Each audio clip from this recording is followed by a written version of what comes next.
Chapitre 9. Des réserves inexploitées.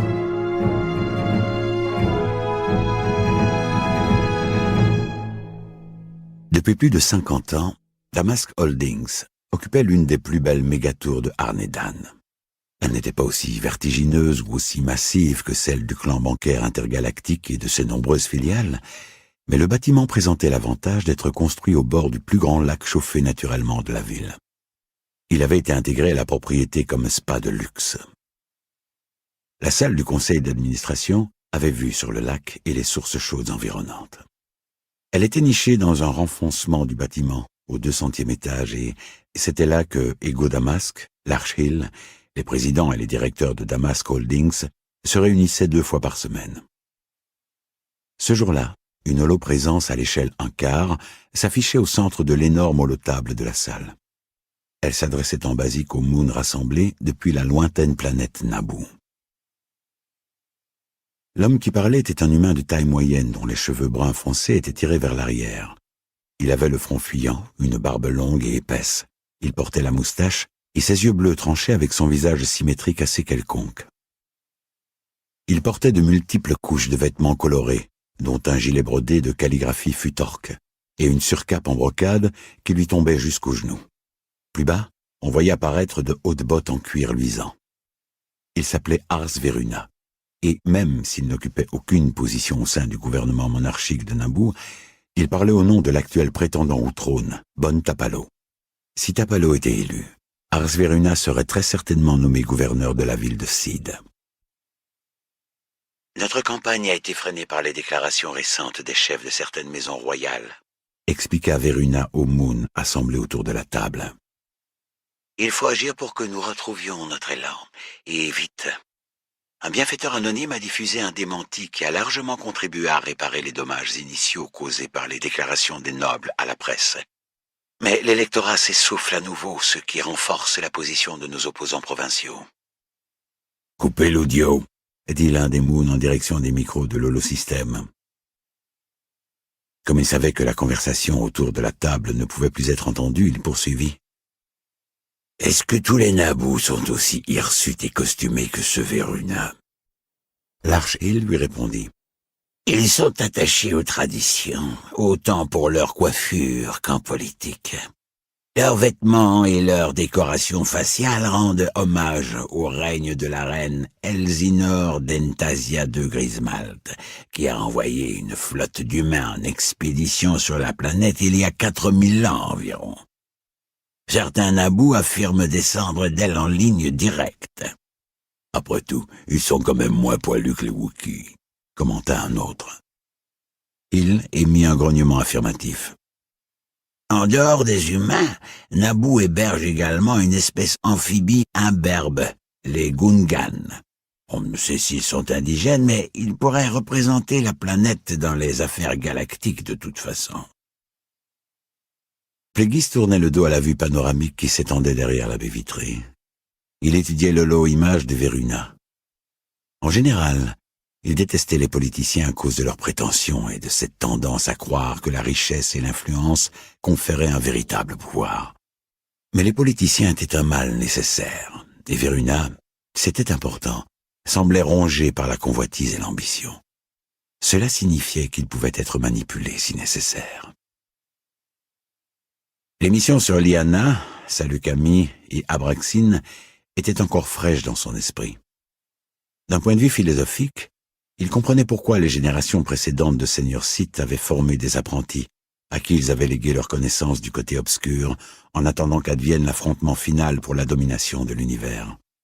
Mais si l'on suivait le grand plan, cela n'avait pas de sens de défier ou de tuer des individus de même puissance que soi, sauf si elle représentait une menace réelle pour le destin personnel de Plagueis. La lignée Sith se poursuivrait à travers lui, ou ne se poursuivrait pas. Il avait donc besoin d'un partenaire, plutôt que d'un sous-fifre. Il lui fallait un complice pour l'aider à mettre en place les étapes finales de l'impératif. Il pensait depuis longtemps que le côté obscur lui en fournirait un quand le temps serait venu. Plagueis ne s'attendait pas à devoir s'intéresser à Naboo si soudainement. Mais la Fédération du commerce était encore mécontente de son soutien aux zones de libre-échange de la bordure extérieure. Et les Gran étaient plus que jamais inquiets de voir leurs revenus fondre à cause des courses de modules de Gardulala Hut. Les raisons de prendre le problème en main ne manquaient pas. De plus, Plegis cherchait depuis longtemps une planète que Damask Holdings et les membres du comité du pilotage pourraient utiliser comme base pour leurs opérations. L'éventualité d'avoir un futur roi à disposition était un atout supplémentaire. Au final, si les Moon parvenaient à s'emparer de Naboo, des acteurs inattendus comme Boss Cabra pourraient aussi en tirer profit. Pendant que Damask était absent de Moon et Linst, l'Arch-Hill et quelques autres s'étaient entretenus avec le groupe qui convoitait le trône de Naboo. En échange d'un soutien financier et logistique lors des prochaines élections, Damask Holdings avait demandé les droits exclusifs de transport des filons encore non exploités que Substake Mining avait récemment découvert profondément enfouis sous le plateau qui hébergeait la capitale, Seed. Mais tous les Naboo n'étaient pas favorables à l'idée de mêler la planète à un commerce qui rendrait l'énergie plasmatique abondante. Pour cette raison, une poignée de nobles avait apporté son soutien au principal rival de Tapalo. Plegis réactiva la diffusion audio et demanda « Quelle était la nature des accusations portées par les maisons royales ?» « Elles ont d'abord révélé que nous avions effectué une étude minière, » expliqua Veruna. « Mais la révélation n'a pas eu l'effet escompté parce que plusieurs membres de l'électorat sont favorables à l'ouverture de Naboo au commerce galactique. Puis, quand ils ont appris que nous étions en pourparlers avec Damask Holdings, les nobles nous ont accusés de vendre Naboo au plus offrant et, je cite, à un cartel interlope de criminels sans scrupules. » L'humain fit une pause. « Vous devez comprendre, Magister, que notre planète n'a pas encore tourné la page sur une longue tradition qui interdisait toute influence extérieure. La Maison Royale est cependant consciente que le commerce est une question sensible. Elle recommande désormais que Naboo supervise le transport de plasma vers les autres planètes. Mais, franchement, nous n'avons ni les fonds nécessaires ni l'expertise pour concrétiser ce projet. »« Comment les nobles ont-ils appris que nous vous avions fait des propositions ?» demanda Plegis. « Nous n'avons pas pu déterminer la source, » répondit Veruna. Plegis coupa à nouveau la transmission audio et se tourna vers Hill. « Nous devons envisager qu'un individu proche de notre organisation puisse être responsable de cette fuite. » Hill et quelques autres hochèrent la tête pour marquer leur assentiment. « Les maisons royales doivent comprendre qu'il ne serait pas judicieux de se lancer dans le transport transgalactique, » dit Plegis après avoir réactivé la transmission audio. « Naboo aura besoin de fonds, de soutien logistique, et peut-être même de législation de la République. Et c'est précisément dans ces domaines que Damask Holdings peut agir comme intermédiaire. Les fonds proviendraient du clan bancaire intergalactique et d'autres conglomérats seraient impliqués dans l'assistance à Naboo pour exploiter le plasma et construire un spatioport d'une taille permettant d'accueillir les vaisseaux pour le transport de l'énergie. » Veruna caressa sa barbe effilée. « Bon Tapalo voudra certainement évoquer ces points avec l'électorat. » Plegis était content de l'entendre. « Vous avez évoqué certains démentis diffusés par une source inconnue. »« Oui, et je dois avouer que nous étions totalement surpris. Nous avons depuis appris que notre groupe n'est pas le premier à faire appel à l'avis et au soutien d'intérêts extérieurs à notre planète. Il y a environ 60 années standard, au plus fort de la guerre entre les Naboo et les Gungan, notre monarque a été tué, et nous avons découvert que certains membres des mêmes maisons royales qui s'opposent à Tapalo avaient formé un accord secret avec un groupe de mercenaires pour qu'ils interviennent si les Naboo essuyaient encore des revers. Heureusement, le conflit a été résolu sans que l'intervention extérieure soit nécessaire. En fait, c'est suite à ce conflit que le monarque est désormais élu et que le poste n'est plus héréditaire. « Vous dites que le démenti vous a surpris, » poursuivit Plegis. Veruna hocha la tête. « L'information a dû être fournie par une source parmi nos adversaires. » Ce fut au tour de l'Arch-Hill de couper le son. « Veruna a raison. Nous sommes parvenus à retrouver la source de cette information. Il s'agit du jeune fils de l'un des nobles. Dans l'espoir d'éviter un scandale qui pouvait diviser l'électorat, Le chef de cette maison royale a prétendu que le groupe de Tapalo était tombé par hasard sur l'information et l'avait rendue publique, alors qu'en réalité, seul quelqu'un qui avait accès aux archives de la famille aurait pu mettre la main dessus. La curiosité de Pléguy s'était piquée. Il dit « Quel est le nom de cette famille royale ?»« Palpatine. » Et le fils ? Juste Palpatine. Il se fait appeler uniquement par son nom de famille. Pléguy s'enfonça profondément dans le fauteuil pour réfléchir, avant de dire « Nous avons peut-être trouvé un allié potentiel, quelqu'un qui pourra nous informer des plans des familles royales pour les élections. »« Un agent, » précisa Hill. « Un informateur, en quelque sorte. » Pléguy rétablit le son. Nous souhaitons venir sur Naboo afin de discuter de ces questions face à face. Veruna parut surpris. Une apparition publique de votre part nous permettrait de réfuter les allégations de collusion secrète. Alors nous avons tous à y gagner. Veruna effectua une révérence. Ce sera un grand honneur pour nous de vous accueillir, Magistère Damask. Plus tard, on raconterait que ni les Naboo, ni les Gungans n'avaient souvenir d'un hiver plus froid que celui qui suivit la visite automnale de Ego Damask sur leur planète. Les rivières et même les chutes en dessous de Seed gelèrent. Les plaines ondoyantes et les hautes forêts furent couvertes d'un manteau de neige de 3 mètres d'épaisseur. Des tremblements plasmiques secouèrent les montagnes Galo et les contrées des lacs, les endroits sacrés et la ville sous-marine d'Otogunga. Bon nombre des sorties des voies d'accès sous-marines creusées dans la planète furent bloquées par des banquises de glace. Tapalo et Veruna avaient insisté pour qu'un des vaisseaux qui faisait la renommée de Naboo transporte les Moons depuis Moon-Nilinst. L'élégant pareil nubien s'était posé au spatioport de Seed, un petit complexe qu'il faudrait agrandir 20 fois si Naboo espérait jouer un rôle dans le commerce galactique. Pléguy fut frappé de constater que la ville elle-même était l'antithèse parfaite de Arnédan.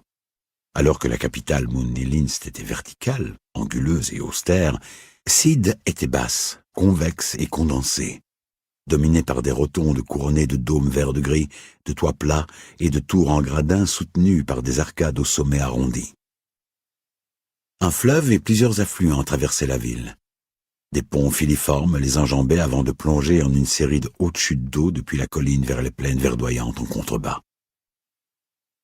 Un cortège d'air speeder transporta les Moons en robe noire à travers des rues qui convenaient mieux à la circulation piétonne jusqu'à la cour intérieure d'un palais ancien. Là, ils furent accueillis par le prétendant au trône, Bon Tapalo, Veruna, plusieurs conseillers humains et des aspirants ministres des deux sexes. Drapé dans une tunique de soie chatoyante et surélevé par ses bottes à talons hauts, Tapalo avait une chevelure blonde et portait la barbe. Il se comportait déjà comme un régent, quoique d'une planète de seconde zone.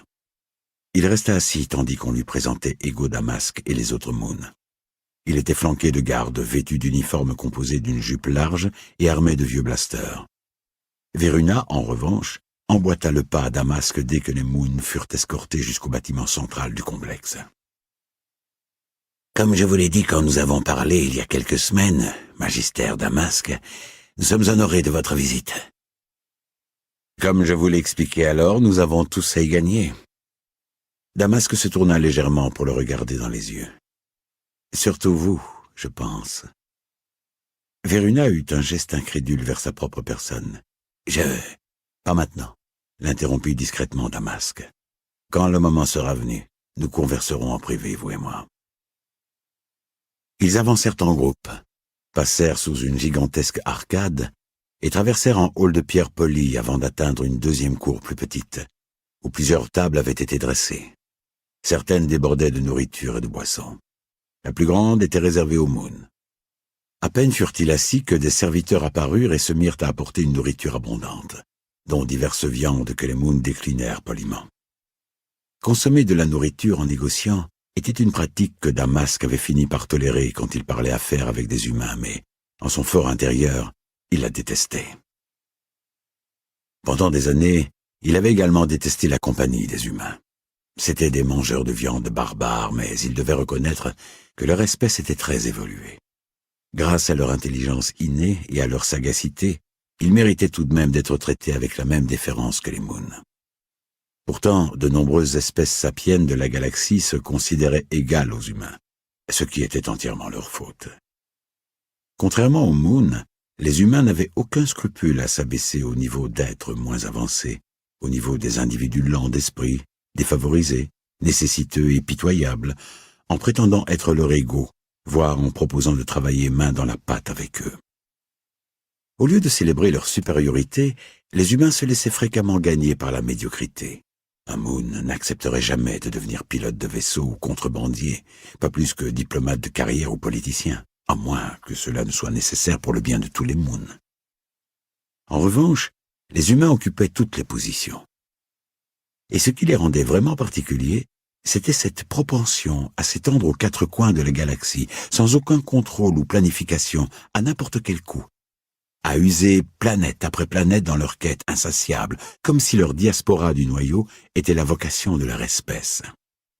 De plus, la force semblait autoriser leur dissémination spontanée et la soutenir.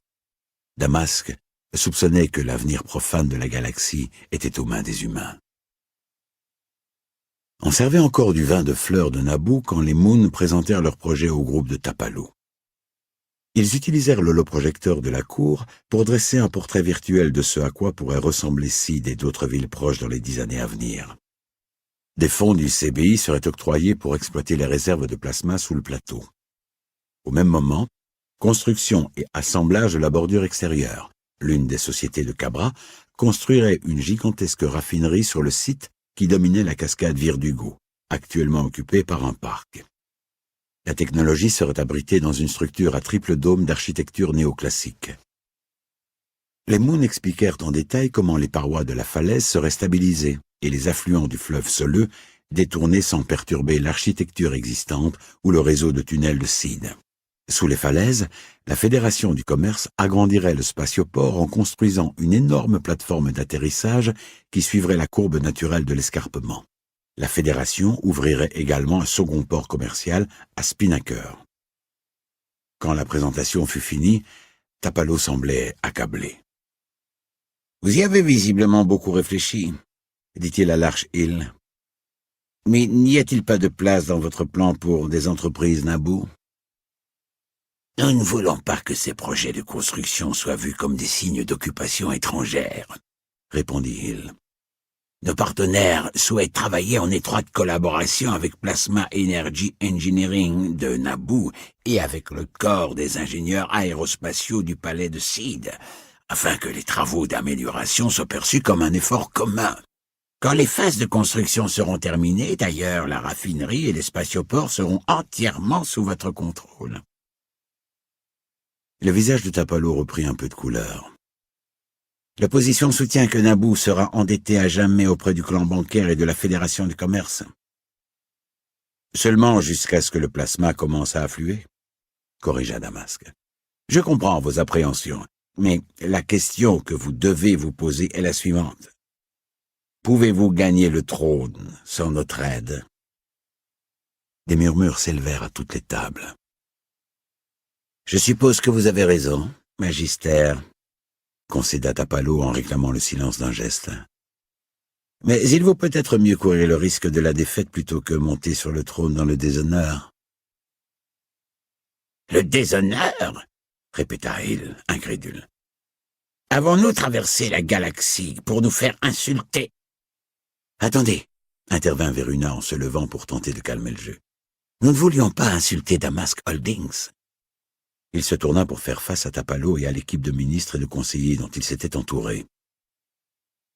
Oui, c'est vrai, nous devons répondre aux inquiétudes de notre électorat, mais nous ne devons pas laisser les voix paniquées de quelques-uns gâcher nos chances de rejoindre la communauté galactique et d'élever le statut de tout le secteur Chomel.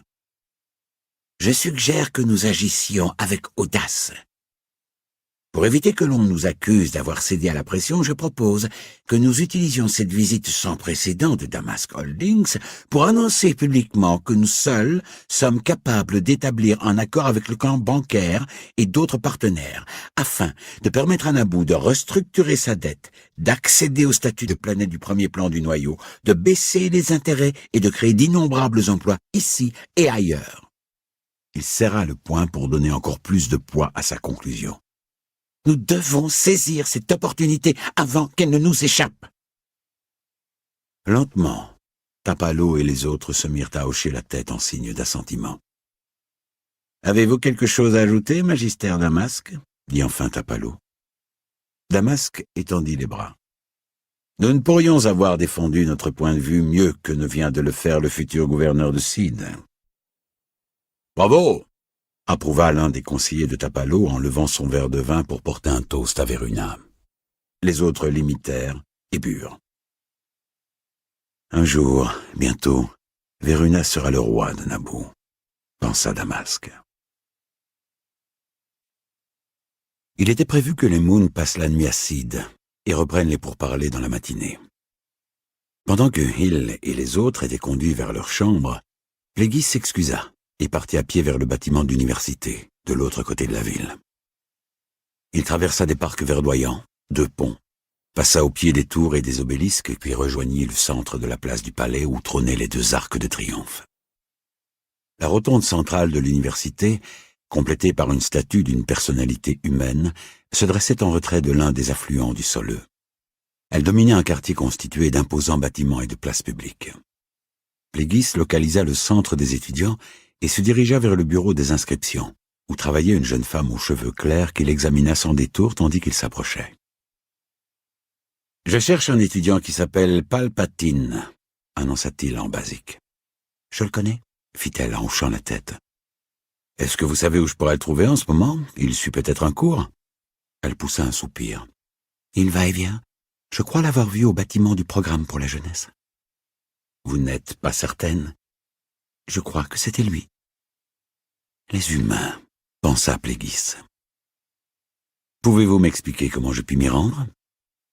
En guise de réponse, elle lui tendit une carte en flimsy dont Plagueis se servit pour s'orienter sur le campus jusqu'au quartier général du programme législatif pour la jeunesse. Cette organisation contrôlait le programme du service public obligatoire de Naboo. Des jeunes gens des 2 sexes s'agitaient dans son sillage. Certains le remarquaient à peine, alors que d'autres faisaient un détour pour l'examiner de plus près. Il demanda plusieurs fois si quelqu'un avait vu Palpatine et pu réduire le champ de sa recherche à un parc situé en face d'une bibliothèque à colonnes, où il finit par reconnaître l'étudiant grâce au holo fourni par Hill. Il marchait à pas rapides dans le parc, en compagnie d'un humain qui devait avoir 2 fois son âge. Il avait les cheveux noirs et arborait une tenue plus solennelle. Palpatine, quant à lui, portait un pantalon, des bottes courtes et une chemise large boutonnée au col. De taille moyenne, il avait des cheveux roux ondulés, un nez saillant ponctuait un visage étroit que la plupart des humains trouveraient sans doute amical. Il avait le dos droit et des bras assez longs pour son torse court. Il se déplaçait avec une aisance gracieuse. Plagueis l'observa pendant un moment de loin et s'approcha quand Palpatine prit congé de l'homme plus âgé. L'étudiant le repéra seulement quand il ne fut plus qu'à quelques pas de lui. Il lui tourna alors brusquement le dos et se mit à marcher en direction opposée. « Jeune humain !» le héla Plagueis en hâtant le pas. « Je voudrais simplement que vous me consacriez quelques instants. » Comme Palpatine faisait la sourde oreille, Plagueis allongea le pas et appela. « Palpatine !» Palpatine ralentit à regret et tourna la tête. « Comment connaissez-vous mon nom ?»« Je connais bien plus sur vous que votre nom, » répondit Plagueis en le rejoignant. Les yeux bleus de Plagueis trahissaient un intérêt mêlé de méfiance. « D'habitude, je ne supporte pas les gens qui affirment savoir quelque chose sur moi. Mais comme je connais aussi quelque chose sur vous, je me retiendrai. » « De faire quoi ?» se demanda Plagueis. « Que savez-vous de moi ?» Palpatine soupira, légèrement excédé. « Vous êtes Ego Damasque, le président, non, le magister de Damasque Holdings. Mon père m'a dit que vous veniez sur Naboo pour rencontrer Bon Tapalo. Votre groupe soutient sa candidature au trône. Votre père vous a-t-il dit que je voulais également vous rencontrer? Pourquoi m'aurait-il dit ça? Qu'est-ce que vous me voulez au juste? Je pense que nous avons quelque chose en commun. J'en doute très fort. Raison de plus pour faire connaissance, alors. » Palpatine regarda autour de lui, comme s'il cherchait une échappatoire. « Qui était l'homme avec qui vous discutiez tout à l'heure » demanda Plagueis. Palpatine commença à répondre, puis s'interrompit et reprit. C'est mon mentor dans le cadre du programme pour la jeunesse. Il s'appelle Vidar Kim. C'est un des conseillers de la sénatrice de la République de Naboo, et il prendra sans doute sa succession. Il regarda durement Plagueis. Et il ne soutient pas Tapalo. Plagueis soupesa sa réponse. Est-ce que vous vous intéressez à la politique en dehors de votre participation au programme législatif pour la jeunesse? Je ne sais pas encore avec certitude ce que je veux faire après l'université. Mais vous vous intéressez à la politique. Je n'ai pas dit ça. J'ai dit que je n'étais pas sûr. Plagueis hocha la tête et leva les yeux vers la bibliothèque. Je ne connais pas Sid. Seriez-vous d'accord de me faire visiter? Palpatine parut surpris. Écoutez, j'ai juste une petite visite. Tout en échangeant des banalités, ils se mirent à marcher le long du fleuve en direction de la salle de concert et de l'aiguille de la reine Yarm. Puis ils traversèrent une passerelle et prirent la direction du palais.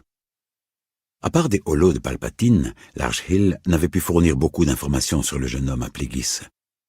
Même s'il ne possédait pas de titre, le père de Palpatine était un membre riche et influent d'une des familles royales et avait la réputation de défendre l'indépendance et l'isolement de Naboo. On pensait que son nom de famille était un ancien titre parmi les familles nobles héréditaires ou peut-être un nom emprunté à une ancienne région de Naboo. « Sid est une belle ville », remarqua Plagueis, quand ils débouchèrent d'une ruelle étroite vers la place du palais. « À condition d'aimer les musées », répondit Palpatine d'un ton désinvolte. « Vous ne vous intéressez pas à l'art ?» Palpatine lui jeta un regard en biais. « J'aime l'art, mais je suis plutôt du genre minimaliste. » En tout? J'aimerais que Sid ne soit pas aussi peuplé. J'aimerais que les hivers soient plus doux. Je voudrais que notre roi ait moins de conseillers et de ministres. On dirait une déclaration politique.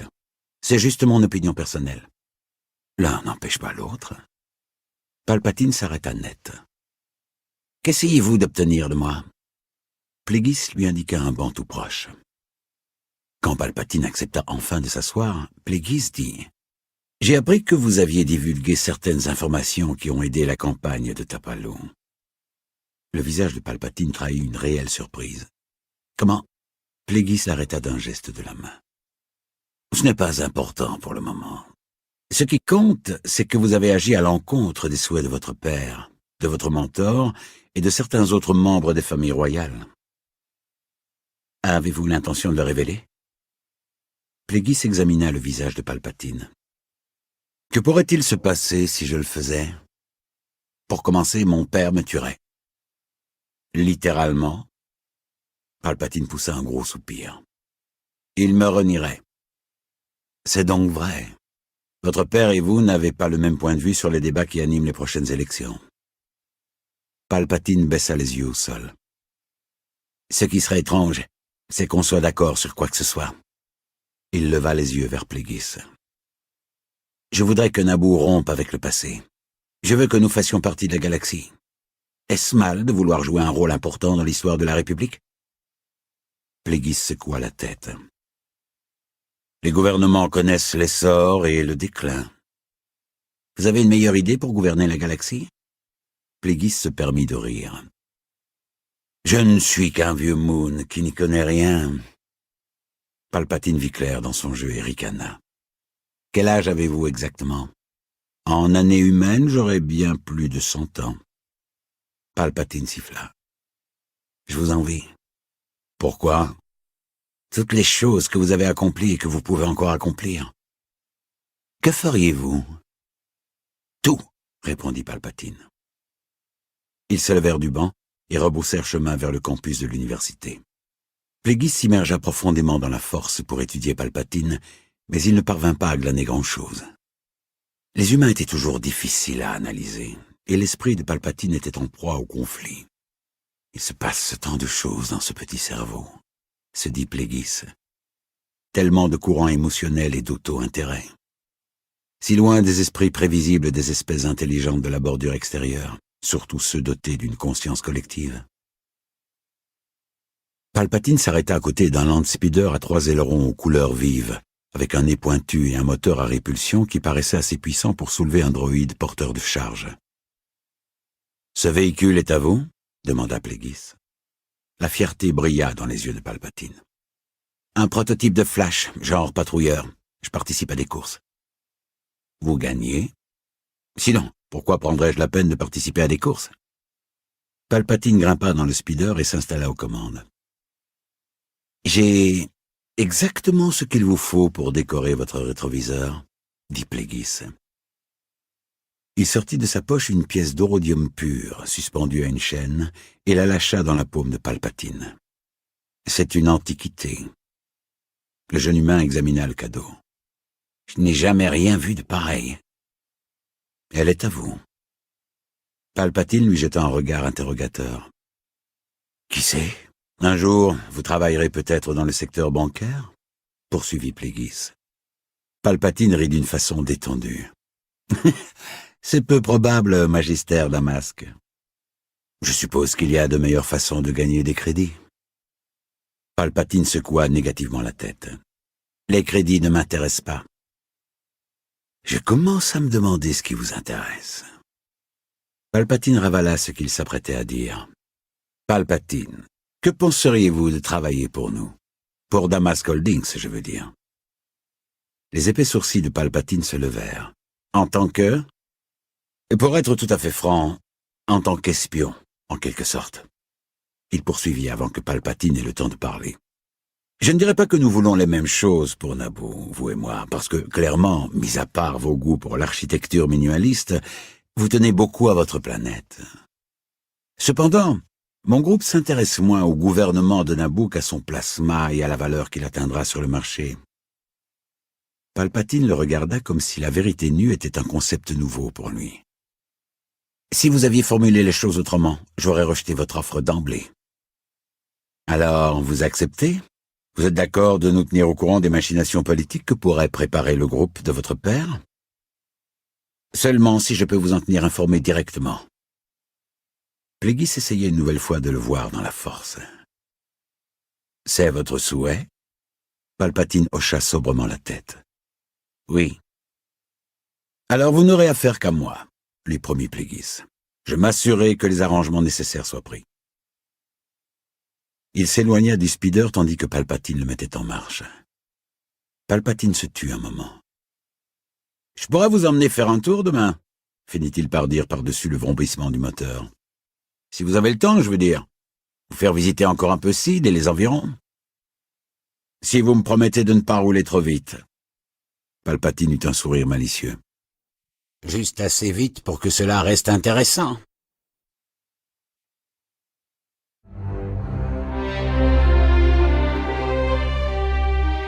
Chapitre 10. Le cycle de la violence.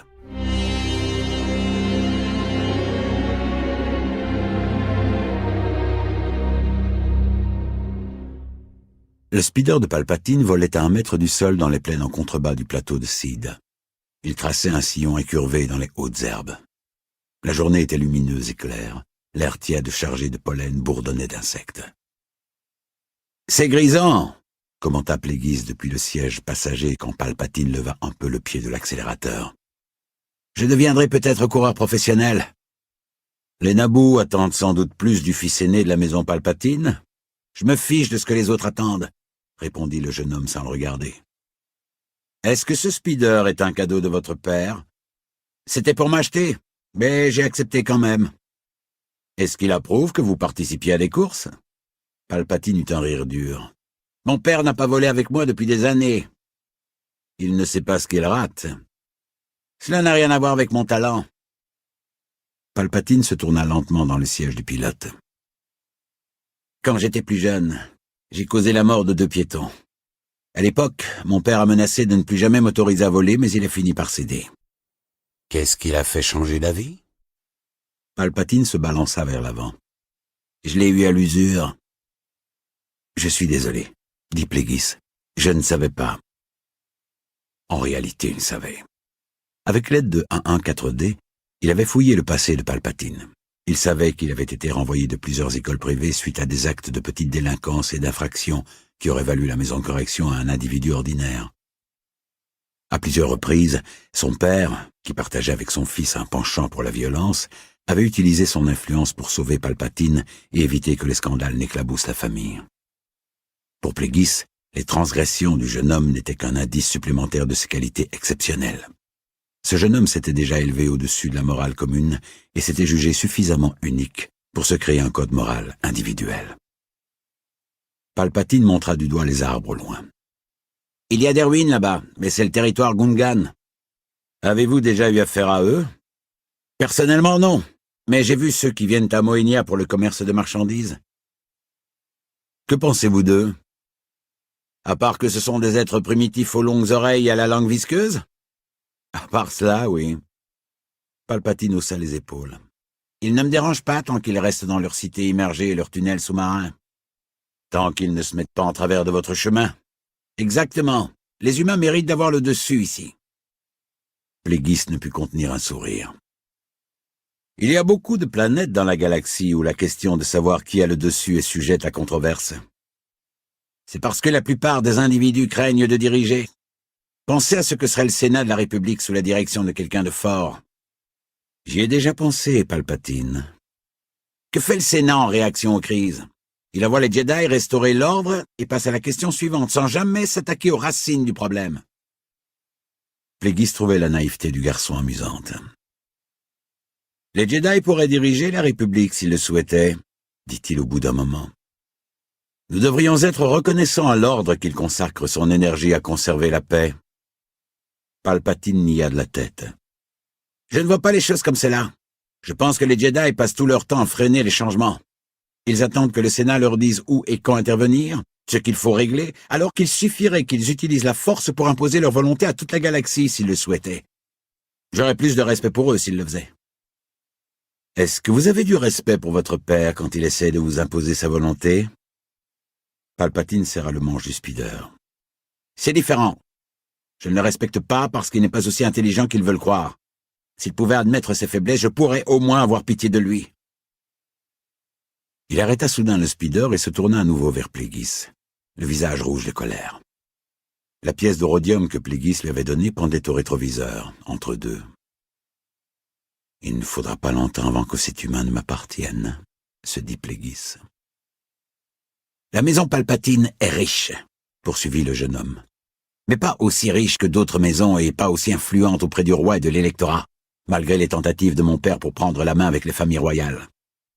Il n'a pas la perspicacité politique nécessaire pour élever notre maison à la position qui lui revient. En plus de cela, il ne se rend pas compte que l'heure est venue pour Naboo d'exploiter ses ressources exceptionnelles et de rejoindre la galaxie moderne. Au lieu de cela, lui et ses copains, dans leur totale incompétence politique, veulent nous enfermer dans le passé. Est-ce que votre mère partage sa vision des choses? Palpatine eut un rire forcé. Seulement parce qu'elle n'a pas d'opinion à elle. Il l'a soumise à son autorité, comme il l'a fait avec mes frères et sœurs, qui me traitent comme un intrus et qui, pourtant, aux yeux de mon père, représentent tout ce que je ne pourrai jamais être. Plégis réfléchit à ces remarques en silence. Pourtant, vous honorez votre maison en vous faisant appeler par son nom. L'expression de Palpatine se radoucit. Pendant un temps, j'ai pensé adopter le nom de notre lignée féminine. Je n'ai pas rejeté mon lignage. J'ai rejeté le nom que l'on m'a donné. Mais pas pour les raisons grandioses qu'imaginent certains, c'est tout le contraire en réalité. Je suis sûr que vous, en tout cas, le comprenez. Et voilà, cela réapparaissait, pensa Plégis. Cette cadence trompeuse, l'usage de la flatterie, du charme et de la modestie comme on recourt aux feintes lors d'un duel au sabre.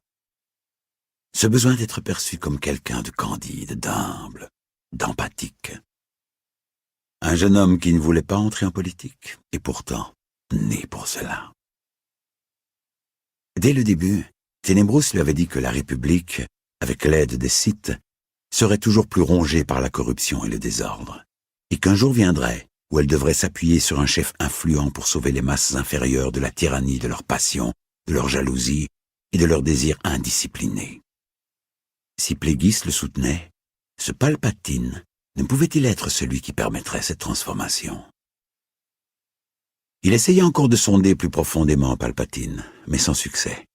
Les barrières psychiques que le jeune humain avait élevées étaient impénétrables, ce qui faisait de lui une rareté. Palpatine avait-il appris à cadenasser la force en lui, comme Plégis avait dissimulé ses pouvoirs dans sa jeunesse? Bien sûr, je comprends. finit par dire Pléguis. Mais, quand vous étiez jeune, est-ce que vous remettiez en cause vos motivations, surtout quand elles allaient à l'encontre de celles de tous les autres? Pléguis soutint son regard provocateur. Je ne me demandais jamais pourquoi ceci ou cela, ce qui se passerait dans tel ou tel cas. J'obéissais simplement à ma propre détermination. Palpatine se détendit dans le fauteuil du speeder, comme si on lui avait ôté un grand poids. Certains d'entre nous doivent accomplir ce que les autres ne peuvent faire, ajouta Pléguis, d'un ton complice. Sans un mot, Palpatine hocha la tête. Pléguis n'avait pas besoin de creuser plus avant dans les traumatismes qui avaient donné naissance à la nature fourbe et secrète de Palpatine. Il avait juste besoin de savoir une chose. Ce jeune humain possédait-il la force? 2 jours standards plus tard, sur Malastar, une planète aux paysages variés qui occupait une position stratégique sur la voie idienne, même le bruit assourdissant et l'odeur nauséabonde des modules en pleine course ne suffisaient pas à distraire Pléguis, qui pensait à Palpatine.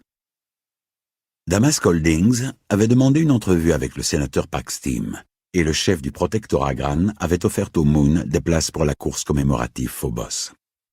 Ils étaient venus directement de Naboo pour discuter affaires, mais les Gran, les Deug, les Xichariens et les habitants de la ville de Pixelito s'intéressaient surtout au sport et au paris.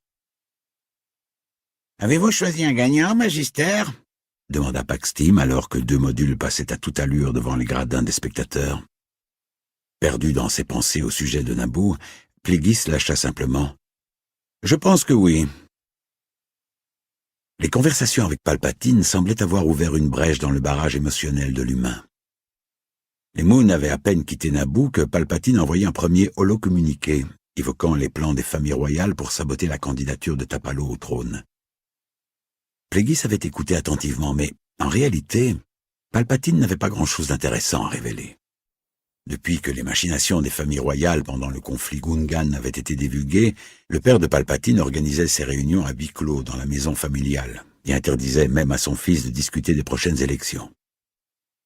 En revanche, l'annonce d'un futur accord avec le clan bancaire intergalactique avait relancé la campagne de Tapalo. La fréquence des transmissions de Palpatine suggérait qu'il s'était attaché à Pléguis et le contactait non seulement comme employeur secret, mais aussi comme conseiller. Ego Damasque représentait aux yeux de Palpatine la richesse et le pouvoir auquel il destinait depuis longtemps la maison Palpatine. Confiant que le jeune humain continuerait à être utile longtemps après l'aboutissement des plans de Damas Holdings pour Naboo, Pléguis ne faisait rien pour décourager cet attachement. « Pourquoi ne voit-on jamais d'humains participer aux courses ?» demanda-t-il à Tim au bout d'un moment. Le Gran fit un geste dédaigneux de sa main à 6 doigts. « Ils n'ont pas le talent nécessaire. Le favori aujourd'hui est le Deug aux commandes du module bleu. » Pléguis suivit le pote des yeux pendant un moment. Dans les gradins au-dessous de lui, des milliers de Deug, les uns debout sur leurs 4 appendices, les autres sur leurs pattes arrière et certains en appui sur les bras seulement, hurlaient pour encourager leur champion. Pléguis trouvait la forte gravité de Malastar oppressante, et les Gran l'épuisaient plus encore.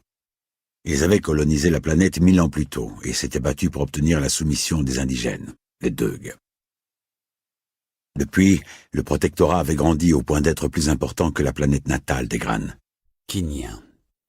Il était puissant au Sénat de la République et très influent dans les bordures médianes et extérieures. Assis à côté de Pléguis, l'Archil se pencha en avant pour s'adresser à Paxtim. Gardula parviendra peut-être à convaincre des humains de piloter sur le circuit qu'elle va relancer sur Tatooine. Tim émit un grognement irrité. C'est donc vrai, vous soutenez les Hutt. Ce ne sont que les affaires, se défendit Hill. Mais cela ne suffit pas à calmer Tim. Est-ce là le but de votre visite? Rouvrir des plaies qui n'ont pas encore cicatrisé?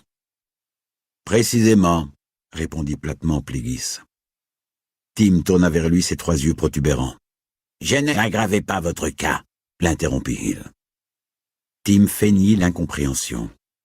Qui vous a parlé de nos intérêts sur Naboo? Lui demanda Pléguis. Le Gran regarda ses camarades mais ne trouva aucun soutien dans leur silence soudain. Qui? Répéta Pléguis. Tim prit un air résigné. Nous avons été approchés par Subtext Mining suite à la disparition inexpliquée de certains de ses membres.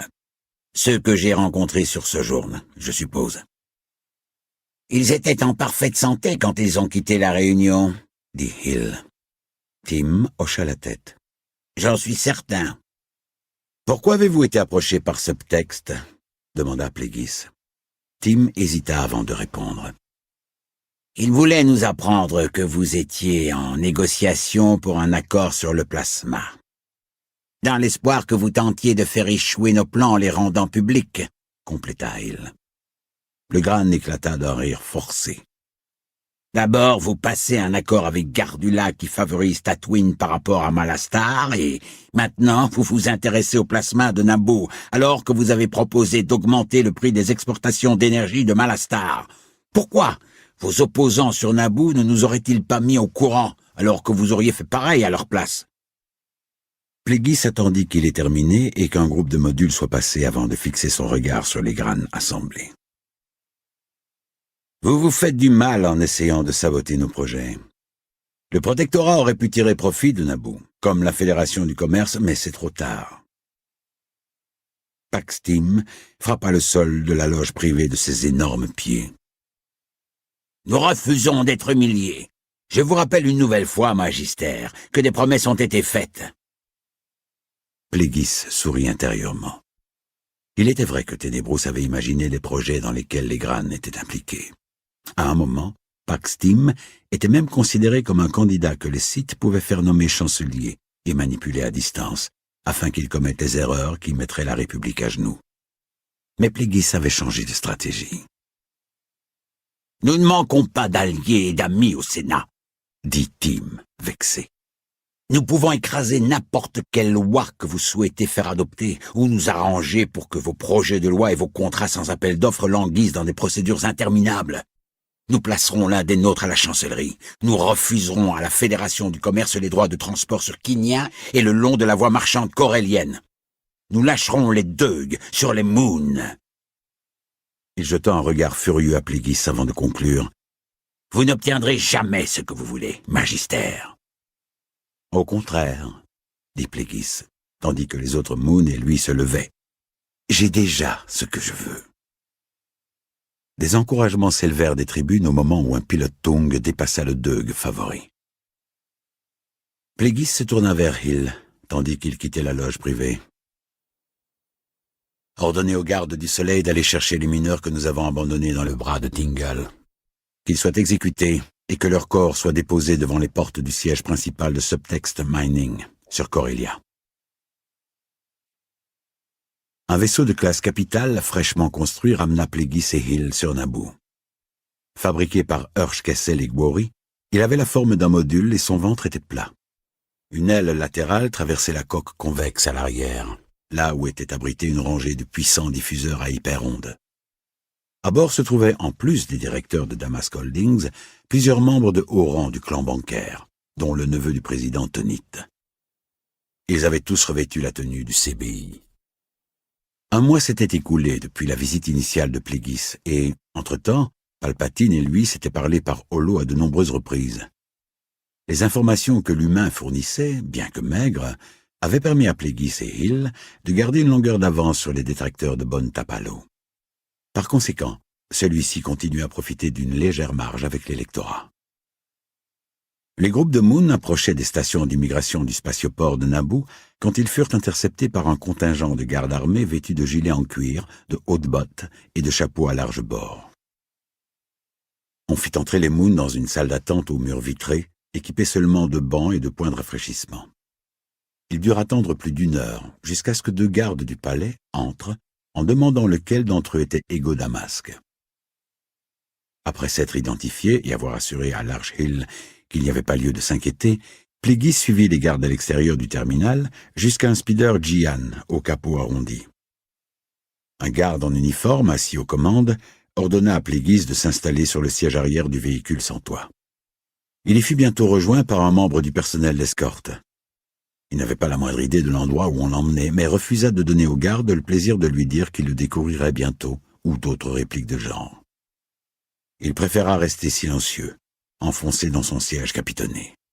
Il prit soin de dissimuler sa surprise quand le pilote s'éloigna de Sid et prit la direction du terrain verdoyant et vallonné où l'avait emmené Palpatine. « Vous feriez mieux de vous mettre à l'aise », finit par dire son voisin.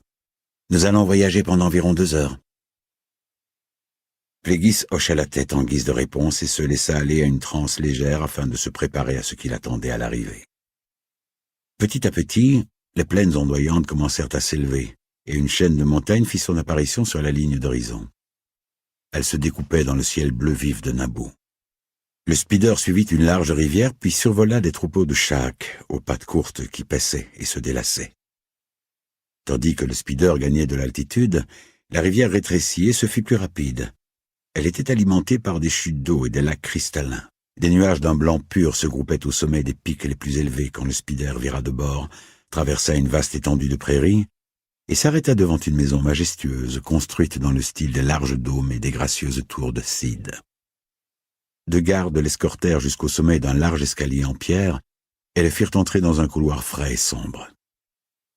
Abandonné là, Plagueis déambula pour admirer les tapisseries et les statues posées sur des socles. Il atteignit l'autre côté du hall, où des fenêtres en ogive, qui couraient du sol au plafond, offraient une vue magnifique sur une véranda et un grand lac. Une femme d'âge moyen, aux manières aristocratiques, et un jeune homme boudeur, de l'âge de Palpatine, voire plus jeune, étaient assis à une table et semblaient plongés dans une conversation sérieuse. Malgré une légère brise qui venait des pentes de la montagne, la surface de l'eau brillait comme des gemmes de maï Gito. Quand Plagueis tourna le dos au lac, il eut l'attention attirée par une tapisserie qui représentait les mêmes armoiries familiales que celles qu'il avait observées sur la poche de la veste de Palpatine. On y voyait aussi un trio de créatures, un Virmok, un Aiwa et un Zalaka. Il sentit que quelqu'un s'approchait dans son dos, mais ne bougea pas. « Joli travail, vous ne trouvez pas ?» demanda en basique une voix humaine grave. Plagueis se retourna et découvrit un homme assez grand, à l'allure patricienne, qui se tenait sur le seuil d'une pièce aux dimensions respectables. « Comme l'a vue » répondit Plagueis en indiquant le lac d'un large geste. L'homme avait des cheveux argentés et une tenue décontractée de bon goût. Il s'avança dans le hall. « Je suis ravi que vous ayez accepté mon invitation, Magister Damasque. » La présence de gardes armés ne me laissait pas vraiment le choix, Kosinga Palpatine. Ils étaient là pour votre protection, Magister. Je n'ai jamais considéré Naboo comme une planète dangereuse. Elle l'est pour certains, dit le chef de la famille Palpatine. Puisque vous êtes parmi nous, laissez-moi vous faire visiter. Les 2 hommes traversèrent une dizaine de pièces ornées de riches tapis et d'œuvres d'art. La pierre sculptée prédominait, mais les meubles étaient fabriqués dans les bois les plus recherchés de la galaxie. Quand ils arrivèrent dans la véranda, la femme et le jeune homme n'étaient plus là. Le vent s'était levé et un orage menaçait.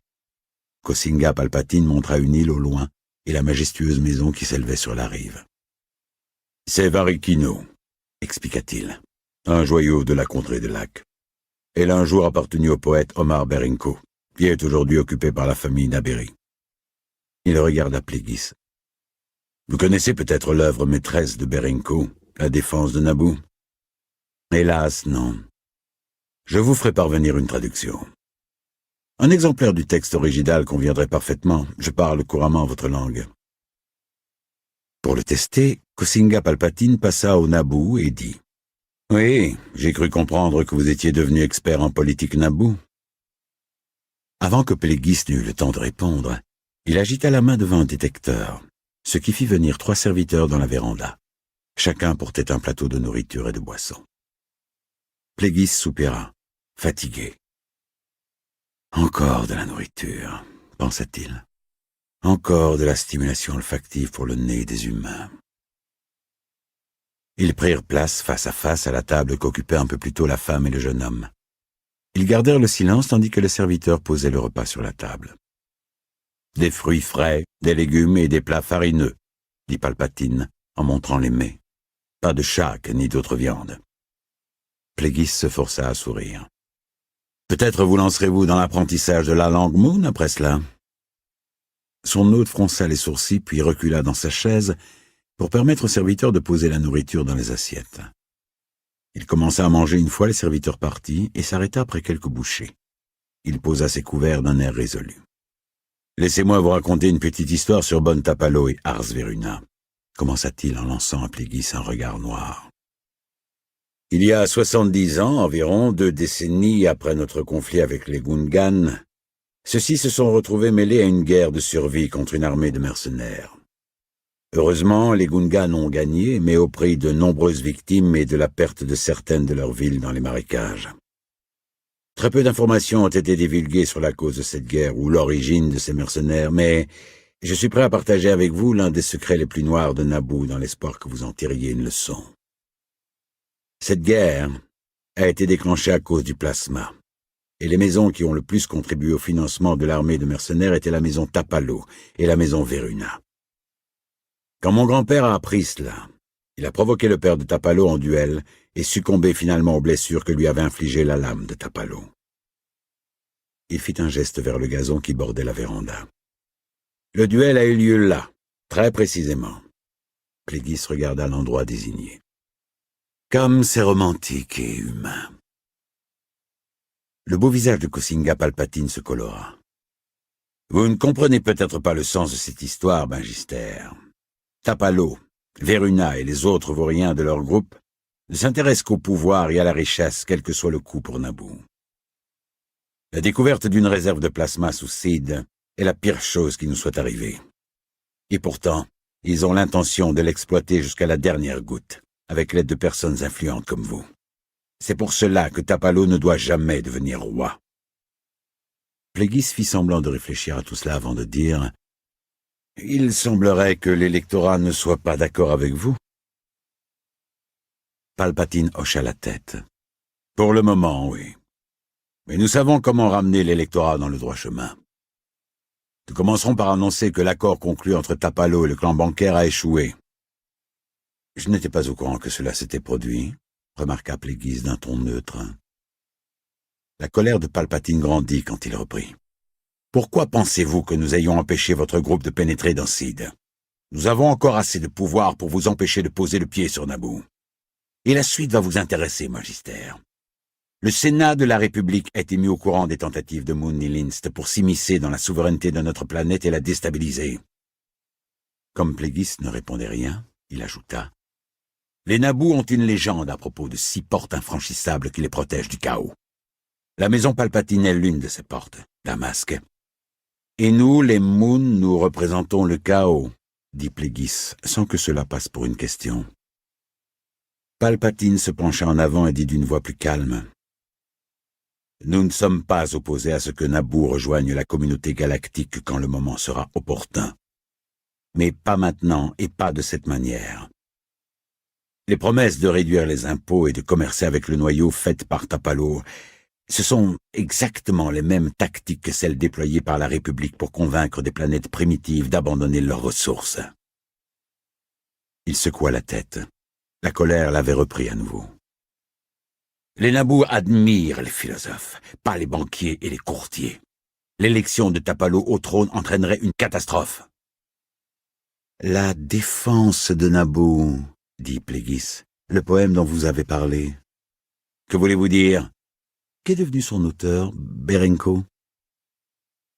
Les yeux de Kosinga Palpatine se plissèrent jusqu'à n'être plus que des fentes. Il a été enlevé par des assaillants et n'a jamais été retrouvé. Il se leva à moitié de sa chaise pour ajouter « Êtes-vous en train de me menacer ici, chez moi ?» Pléguis eut un geste d'apaisement. « Je pensais que nous évoquions l'histoire, rien de plus. Je voulais juste vous demander ce qui pourrait arriver si vous ne parveniez pas à contenir le chaos et que Tapalo gagnait malgré vos efforts. Je vous ai dit que cela n'arriverait pas, et voici pourquoi. Parce que vous allez dire à vos amis du clan bancaire et de la Fédération du commerce que vous ne vous intéressez plus à Naboo, que vous avez trouvé de meilleurs compagnons parmi les Hutt, les marchands d'esclaves et les trafiquants d'épices de la bordure extérieure. » Il fit une brève pause. « Vous êtes très loin de Moon Nilinst, Magister Damasque.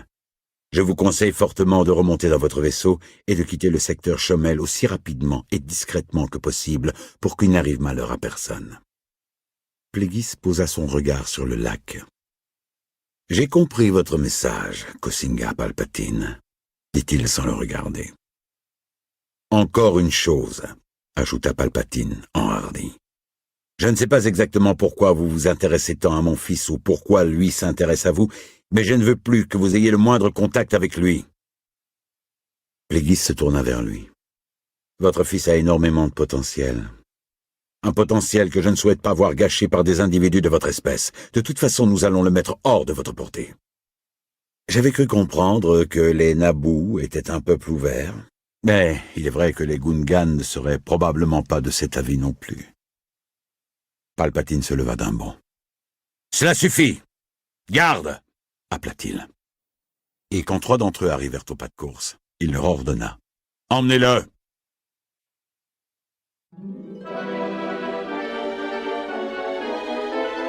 Chapitre 11. Avatar meurtrier.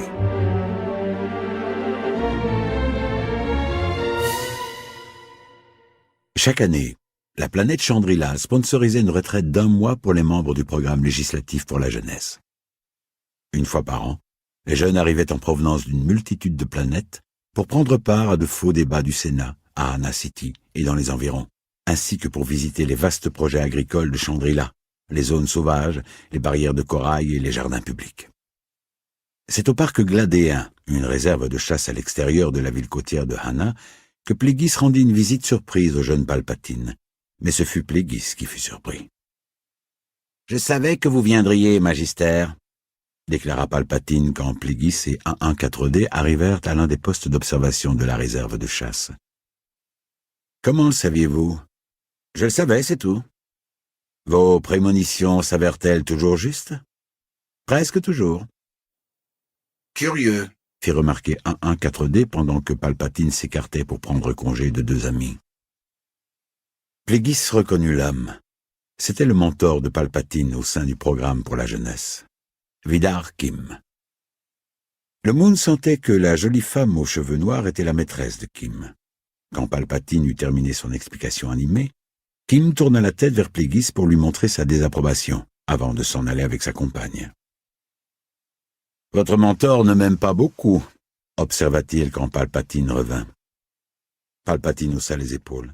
« Il ne vous connaît pas. » Des semaines standards s'étaient écoulées sans qu'il n'échange la moindre conversation. À en juger par l'humeur de Palpatine, il n'était pas au courant de la réunion avec son père dans la contrée des lacs. Il était tout de même énervé, peut-être en réaction aux manœuvres de Kosinga pour surveiller ou empêcher les holotransmissions de son fils en direction d'autres planètes. Depuis que l'on avait fait taire l'agent secret de Damask Holdings, les familles royales avaient regagné du terrain. Bien que Tapalo ait démenti les rumeurs qui annonçaient l'échec des négociations avec le clan bancaire, l'interdiction de voyager imposée au Moon avait semé le doute chez les électeurs, et la lutte pour le trône devenait chaque jour plus compliquée. Pire, l'intérêt du clan bancaire pour Naboo commençait à faiblir. « Cette réunion devra être brève, » dit Plagueis à Palpatine, tandis qu'il suivait un sentier surélevé reliant le poste d'observation à l'un des bungalows rustiques. « Il est possible que votre père ait envoyé du personnel pour nous espionner. » Palpatine trouva cette idée absurde. « Il surveille les communiqués que j'envoie en dehors de Naboo. C'est pour cela que vous n'avez pas eu de mes nouvelles. Mais il sait qu'il vaut mieux ne pas me faire surveiller. » « Vous le sous-estimez, Palpatine, » dit Plagueis en s'arrêtant au milieu du sentier. « Je lui ai parlé à Convergence. » Palpatine en resta bouche bée. « La maison du lac? Quand? Comment? » Plagueis fit un geste pour l'apaiser et lui expliquer en détail ce qui s'était passé. En conclusion, il dit « Il a également menacé de vous mettre hors de ma portée. » Pendant que Plagueis parlait, Palpatine arpentait les 3 sentiers de long en large, furieux. Il secouait la tête de colère et serrait les poings. « Il ne peut pas faire ça !» siffla-t-il. « Il n'a pas le droit. Je ne le permettrai pas. » La colère de Palpatine secoua Plagueis. Des fleurs qui poussaient sur les bords de l'allée se refermèrent et leurs pollinisateurs, agités, se mirent à bourdonner. 4D réagit aussi. Il se mit à vaciller sur ses pieds, comme s'il était pris dans un puissant électro-aimant. Cet humain était-il vraiment né de parents de chair et d'os? Se demanda Pléguis. Il semblait avoir été engendré par la nature elle-même. La force était-elle si puissante en lui qu'elle s'était cachée d'elle-même? Palpatine s'arrêta tout à coup et fit volte-face vers Pléguis. « Vous devez m'aider. »« Comment puis-je vous aider ?» demanda Pléguis. « C'est votre père. Dites-moi ce que je dois faire. Dites-moi ce que vous feriez. » Pléguis posa une main sur l'épaule de Palpatine et se mit à marcher à pas lents. « Vous pourriez vous servir de cet incident pour vous émanciper. » Palpatine fronça les sourcils. « Naboo n'honore pas cette pratique. Je suis sous son contrôle jusqu'à mes 21 ans. Les aspects légaux de l'émancipation ne m'intéressent pas et ils ne devraient pas vous intéresser non plus. Je parle de vous libérer, d'accomplir l'acte de recréation que vous avez initié quand vous avez rejeté votre prénom. Vous voulez dire lui désobéir? Si vous êtes prêt à aller aussi loin et sans penser aux conséquences. Je voulais l'incertitude est la première étape vers l'autodétermination, dit Pléguis. Le courage vient ensuite. Palpatine secoua la tête comme s'il voulait se remettre les idées en place. Que dois-je faire? Que voulez-vous faire, Palpatine, si le choix vous appartenait à vous et à vous seul? Le jeune homme hésita. Je ne veux pas vivre comme les êtres ordinaires. Pléguis l'examina. Vous vous trouvez extraordinaire? La question sembla gêner Palpatine. Je voulais juste dire que je veux vivre une vie extraordinaire. Ne vous excusez pas pour vos désirs. Extraordinaire en quoi? Palpatine évita son regard. Pourquoi vous retenez-vous? Si c'est pour rêver, alors rêvez grand. Pléguis se tut puis ajouta. Vous avez laissé entendre que vous ne vous intéressiez pas à la politique. Est-ce vrai? Palpatine serra les lèvres. Pas tout à fait. Pléguis s'arrêta au milieu de l'allée. Jusqu'où va votre intérêt? À quelle position aspirez-vous? Sénateur de la République? Monarque de Naboo? Chancelier suprême de la République? Palpatine le regarda. Vous aurez une piètre opinion de moi si je vous le dis. Maintenant, vous me sous-estimez comme vous sous-estimez votre père. Palpatine inspira avant de poursuivre. Je veux être une force du changement. Son expression se durcit. Je veux régner. Voilà, pensa Pléguis. Il l'admet. Et qui mieux qu'un humain peut porter le masque du pouvoir pendant qu'un seigneur Sith immortel règne en secret? Si cela ne peut se produire, si vous ne pouvez pas régner... Palpatine serra les dents. Si je n'ai pas de pouvoir, alors rien. Pléguis sourit. Et si je vous disais que je suis prêt à être votre allié dans cette quête? Tout à coup, à court de mots, Palpatine le regarda médusé, puis parvint à articuler. « Qu'attendriez-vous de moi en échange ?»« Simplement que vous respectiez votre intention de vous libérer, que vous vous accordiez le droit de faire tout ce qui est nécessaire pour réaliser vos ambitions, quel que soit le risque pour votre soi-disant bien-être, et que vous soyez prêt à affronter la solitude qui s'ensuivra. » Il n'avait pas encore atteint le bungalow quand Pléguis se dirigea vers un kiosque qui occupait le centre d'un jardin luxuriant. « Je vais vous raconter une histoire qui m'est arrivée, » commença-t-il. « Je suis né et j'ai été élevé non pas sur Moon Nilinst, mais sur une planète appelée Maegito. Et je n'ai pas été mis au monde par la première femme de mon père, mais par une seconde femme, ce que les Moon appellent une partenaire de codicille. J'étais un jeune adulte quand mon père a enfin été muté sur Moon Nilinst, et quand j'ai mis pour la première fois le pied sur la planète qui a vu naître mon espèce. À cause des réglementations concernant la croissance de la population, un Moon moins influent que mon père n'aurait pas été autorisé à importer un descendant non indigène, encore moins un demi-clan. La famille de mon père me considérait comme un usurpateur, qui n'avait pas la légitimité et l'aplomb social des citoyens nés et élevés sur Moon Nilinst. Car s'il y avait bien une chose que les Moon détestent encore plus que les dépenses inutiles, c'est le non-conformisme. J'en avais à revendre. Mes frères et sœurs étaient des citoyens modèles, attachés à leur planète, suffisants, identiques dans leur façon de penser, économes jusqu'au vice, avec un penchant pour les ragots. Cela m'énervait profondément d'avoir été accepté par les opprimés de la galaxie et d'être rejeté par cette bande d'individus bornés et intéressés. À leur grand déplaisir, ils ont été obligés d'admettre que j'étais un membre de leur clan, qui avait droit à la même part de la vaste fortune de mon père qu'eux. Mais comme tous les membres des clans importants, j'ai dû prouver que j'étais digne de mon statut en préparant des prévisions financières et en laissant les dirigeants élus me juger. J'ai réussi les épreuves et les tests, mais peu de temps après, mon père est tombé malade. Sur son lit de mort, je lui ai demandé son avis concernant ma situation, et il m'a dit de faire ce qui était nécessaire, car ma survie était en danger. Il m'a dit que les esprits inférieurs avaient besoin d'être guidés et, à l'occasion, punis. Je ne devais donc pas hésiter à utiliser tous les moyens nécessaires pour protéger mes intérêts. Je le devais à moi-même, à mon espèce, à la vie. Plagueis fit une pause. Sa mort prématurée était due à une anomalie génétique rare affectant le cœur tertiaire. Mes frères et sœurs en ont hérité, mais comme je n'ai pas la même mère, je ne suis pas porteur.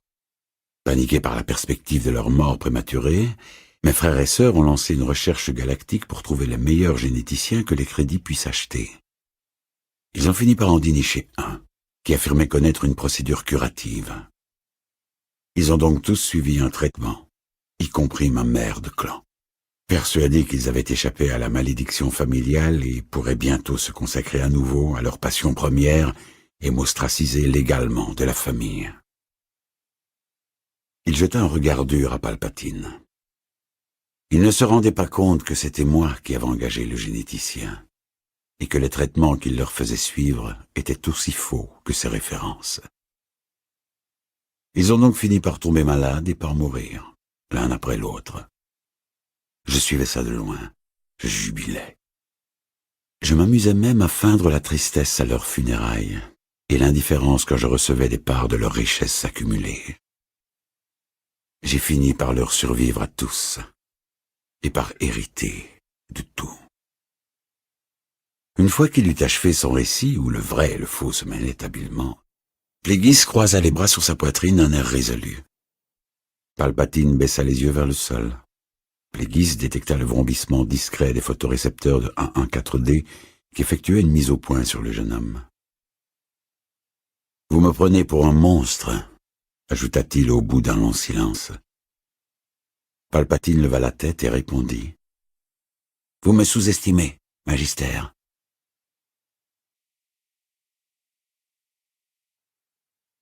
Le spatioport de Anna City était chaotique. Des vaisseaux ramenaient les stagiaires du programme pour la jeunesse vers leur planète d'origine, qu'elle soit proche ou distante. Dans la cabine centrale du vaisseau Naboo Jafan 3, Palpatine et un jeune stagiaire de Keren comparaient leurs notes sur les expériences de la semaine écoulée. Ils étaient sur le point de devenir des amis proches malgré leurs différences politiques. Ils s'étaient lancés dans une discussion sur les prochaines élections de Naboo quand une hôtesse les interrompit pour les avertir que Palpatine devait rejoindre immédiatement le terminal du spatioport. L'hôtesse ne savait pas qui avait requis sa présence ni pour quelle raison, mais dès qu'il rejoignit le connecteur, il reconnut l'attitude sévère de l'un des gardes de sécurité récemment engagé par son père. « Palpatine ne remontera pas à bord », dit le garde à l'hôtesse. Déconcerté, Palpatine exigea de savoir pourquoi on lui avait fait quitter le vaisseau. « Votre père est ici », l'informa le garde quand l'hôtesse fut remontée dans l'appareil. Il montra du doigt un vaisseau élégant frappé des armoiries de la maison Palpatine, posé au bout de la piste, de l'autre côté de la baie vitrée en transparacier. Palpatine cligna les yeux sous l'effet de la surprise. « Quand est-il arrivé ?»« Il y a 1 heure. Votre mère et vos frères et sœurs sont également à bord. »« Ils ne m'ont pas dit qu'ils venaient ?»« Je ne suis pas au courant, » répondit le garde. « Vous avez déjà passé la douane de Chandrila, nous pouvons donc aller directement au vaisseau. » Palpatine le regarda, furieux. « Vous ne faites qu'obéir aux ordres, c'est ça ?» Imperturbable, le garde haussa de larges épaules.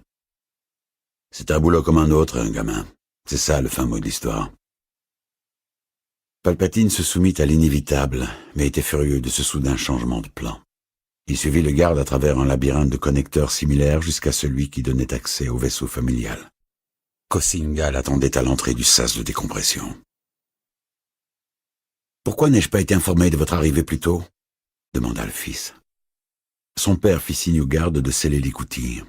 « Ta mère, tes frères et tes sœurs sont à l'avant. Je vous rejoindrai une fois que nous aurons effectué le saut. » Il contourna Palpatine et se glissa dans le cockpit. Palpatine ferma l'écoutille du sas de décompression et envisagea de partir tant qu'il en avait encore l'occasion, mais changea finalement d'avis. Il se dirigea vers l'avant.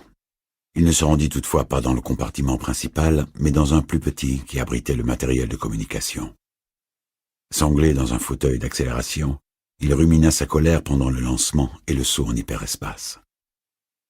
Il se détacha ensuite, se leva et se mit à faire les 100 pas dans la cabine.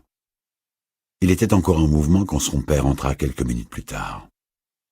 « Nous nous rendons sur Shomel Minor. » Palpatine s'arrêta pour regarder son père. « Dans le futur immédiat, tu vas résider avec la famille Grijatus. Tes vêtements et d'autres effets personnels sont déjà à bord. » Comme Palpatine ne disait rien, le père continua.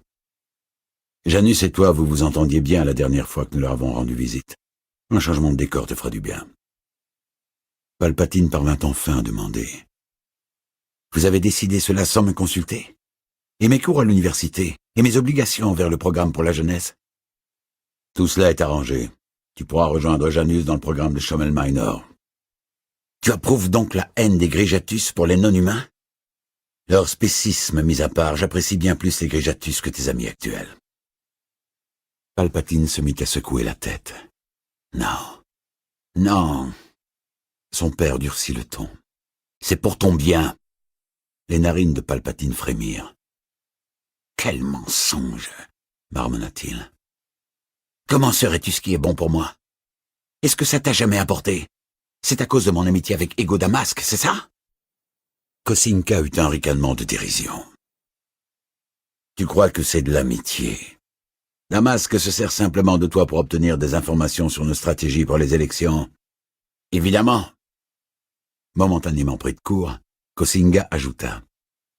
Et tu continues malgré tout à être son ami. Ce que tu considères comme le viol de Naboo, j'y vois un pas en avant essentiel. Ego Damask est une bénédiction, il est puissant, influent et brillant, plus que n'importe lequel de mes professeurs. Ni toi, ni aucun de tes confédérés royaux ne lui arrivait à la cheville. Kosinga eut une moue de dédain. Je commence à avoir l'impression que cet affrontement va plus loin que de simples différences politiques. Tu le sais très bien. Tu te sers de la situation comme excuse pour me reprendre sous ta coupe. Ce qui ne serait pas nécessaire si tu te montrais un tant soit peu capable de te conduire correctement. Le visage de Palpatine prit une expression de dégoût. Mes infractions et mes transgressions sociales. Je refuse de discuter une fois de plus de ce sujet. Tu es indulgent envers toi-même, au vu de la honte que tu as failli nous apporter. Je n'ai pas apporté plus de honte à la famille que toi. Je ne suis pas le sujet de cette conversation, le coupa Kosinga. Palpatine leva les mains. C'est bon, emmène-moi sur Shomel Minor, mais je n'y resterai pas. Je peux m'assurer que tu y resteras. En ordonnant à un de tes hommes forts de garder un œil sur moi? Je suis bien plus malin qu'eux, père. Kosinga serra les lèvres. Après ce que tu as déjà fait pour contrer nos plans concernant Tapalo, nous devons à tout prix éviter l'éclosion d'un nouveau scandale. As-tu la moindre idée de ce qui est en jeu pour Naboo? Et pour toi, ajouta Palpatine, avec un sourire entendu. Le frère de ta maîtresse devient roi et tu obtiens la position élevée que tu convoites mais ne mérites pas. Kosinga répliqua avec une spontanéité cruelle. Ce sera si bon que tu ne sois plus là. Tu l'admets enfin. Kosinga parut soudain déconfit. Tu représentes autant un mystère pour moi aujourd'hui que quand tu étais enfant. Le sourire de Palpatine s'élargit. Parce que tu n'es pas capable de me comprendre complètement. Grandiloquent, comme toujours. Grandiloquent, en effet, père. Tu n'as pas idée de ce dont je suis capable. Personne ne le sait. Kosinga laissa échapper un profond soupir. Je sais que tu es de mon sang, parce que je t'ai fait tester pour en être certain. Mais en vérité, je ne sais pas d'où tu viens, de qui ou de quoi tu descends exactement. Il regarda Palpatine durement. Et il est là, ce regard noir que tu me destines depuis 17 longues années, comme si tu voulais m'assassiner. Le meurtre a toujours été présent dans tes pensées, non? Tu attends simplement que quelqu'un t'accorde la permission d'agir. Le visage de Palpatine s'assombrit. Je n'ai besoin de la permission de personne. Exactement. Dans le fond, tu es un animal. Le roi des animaux, père, corrigea Palpatine. Je savais que ce jour viendrait. Je le sais depuis la première fois que j'ai essayé de t'emmitoufler et que tu m'as combattu avec une force qui était trop développée pour ta taille et ton âge. Palpatine le regarda sous ses sourcils levés. Je suis né mature, père, accompli. Et tu m'as détesté pour cela, car tu sentais que j'étais tout ce que tu ne pourrais jamais être. Je t'ai détesté plus que tu ne l'imagines, rétorqua Kosinga, laissant à nouveau monter sa colère. Assez pour vouloir te tuer depuis le début. Palpatine tint bon. Alors, fais-le maintenant. Kosinga fit un pas en direction de Palpatine, mais fut projeté en arrière contre la cloison qui séparait la salle de communication de la cabine principale. Derrière l'écoutille fermée, une voix féminine demanda, inquiète. « Qu'est-ce que c'était »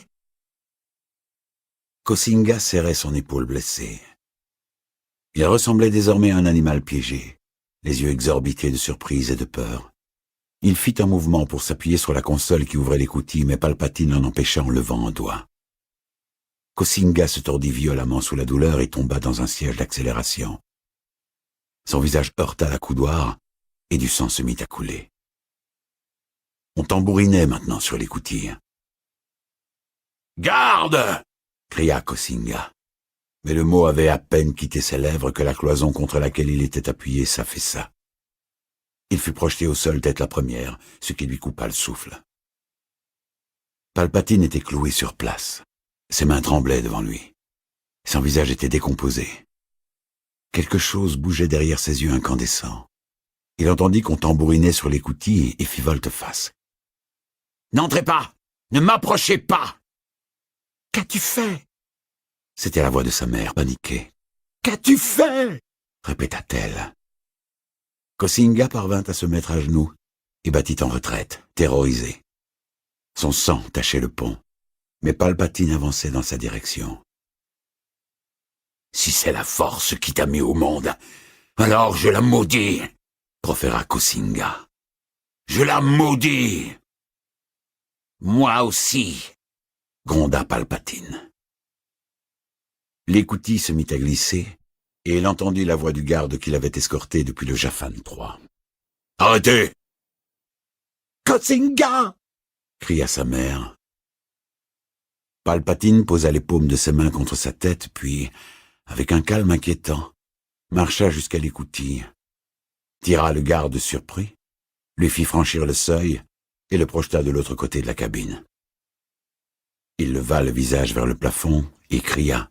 « Nous sommes tous impliqués maintenant !» On aurait pu les prendre pour des tortionnaires sur Abora. Plagueis et 114D étaient penchés sur la table d'opération où Venami s'était étendu, maintenu en coma artificiel et lourdement anesthésié. Les appendices du droïde maniaient des scalpels ensanglantés, des écarteurs et des pinces hémostatiques, tandis que Plagueis, vêtu d'une blouse et d'un masque, les yeux fermés, sous les lampes d'examen, projetait sur le sol une ombre menaçante. Il semblait présent, alors qu'il était introuvable dans le monde réel. Il était profondément enveloppé dans la force, indifférent aux dommages méticuleusement infligés par 114D aux organes internes du bit. Il restait concentré afin de communiquer sa volonté directement aux intermédiaires de la force. Le droïde surveillait l'activité cellulaire pour s'assurer que les manipulations de Pléguis pour prolonger la vie et ses expériences dans le monde immatériel avaient l'effet escompté. Un courant d'intense énergie du côté obscur serpenta soudain à travers Pléguis. Plus forte que n'importe quelle sensation qu'il avait jamais ressentie depuis la mort de Dark Ténébrous, cette énergie regorgeait de flashs d'événements passés, présents et peut-être futurs. La perturbation était assez puissante pour l'extraire complètement de sa transe. Un rite avait été mené à son terme. Une confirmation était venue. Il s'attendait à moitié à trouver Venamis assis sur la table, mais quand il ouvrit les yeux, il vit un 4D quitter la console de communication de la salle d'opération pour venir vers lui. Pléguis formula une question. « Il ?»« Non, le jeune humain, Palpatine. Une transmission de l'espace interstellaire. » Pléguis se hâta jusqu'à l'appareil. Il ne s'était plus parlé depuis qu'il s'était vu sur Chandrila. Pléguis était impatient de savoir si ses manipulations avaient porté leurs fruits. Sinon, il allait peut-être devoir agir personnellement pour solidifier la tactique Naboo. Il se plaça face aux hologrammes et prit un moment pour évaluer l'image agitée qui apparaissait sur l'écran. Le visage de Palpatine était ponctué par les lumières scintillantes d'un tableau de bord. Il y avait quelque chose de nouveau dans ses yeux, une couleur qui n'était pas là auparavant. Pléguis jeta un œil à l'affichage des coordonnées sur le tableau com, puis demanda. « Où êtes-vous ?»« Je n'en suis pas sûr. » répondit Palpatine, visiblement distrait.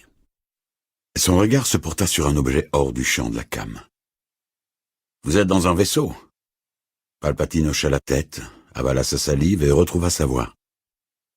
« Le vaisseau familial. » « Lisez-moi à haute voix les coordonnées du nav-ordinateur. » Quand ce fut fait, Pléguis regarda un 4D pour qu'il lui donne plus d'informations. « Il se trouve de l'autre côté d'Exodine, le long de la voie idienne, » compléta le droïde. Pléguis digéra l'information. « Contacte les gardes du soleil.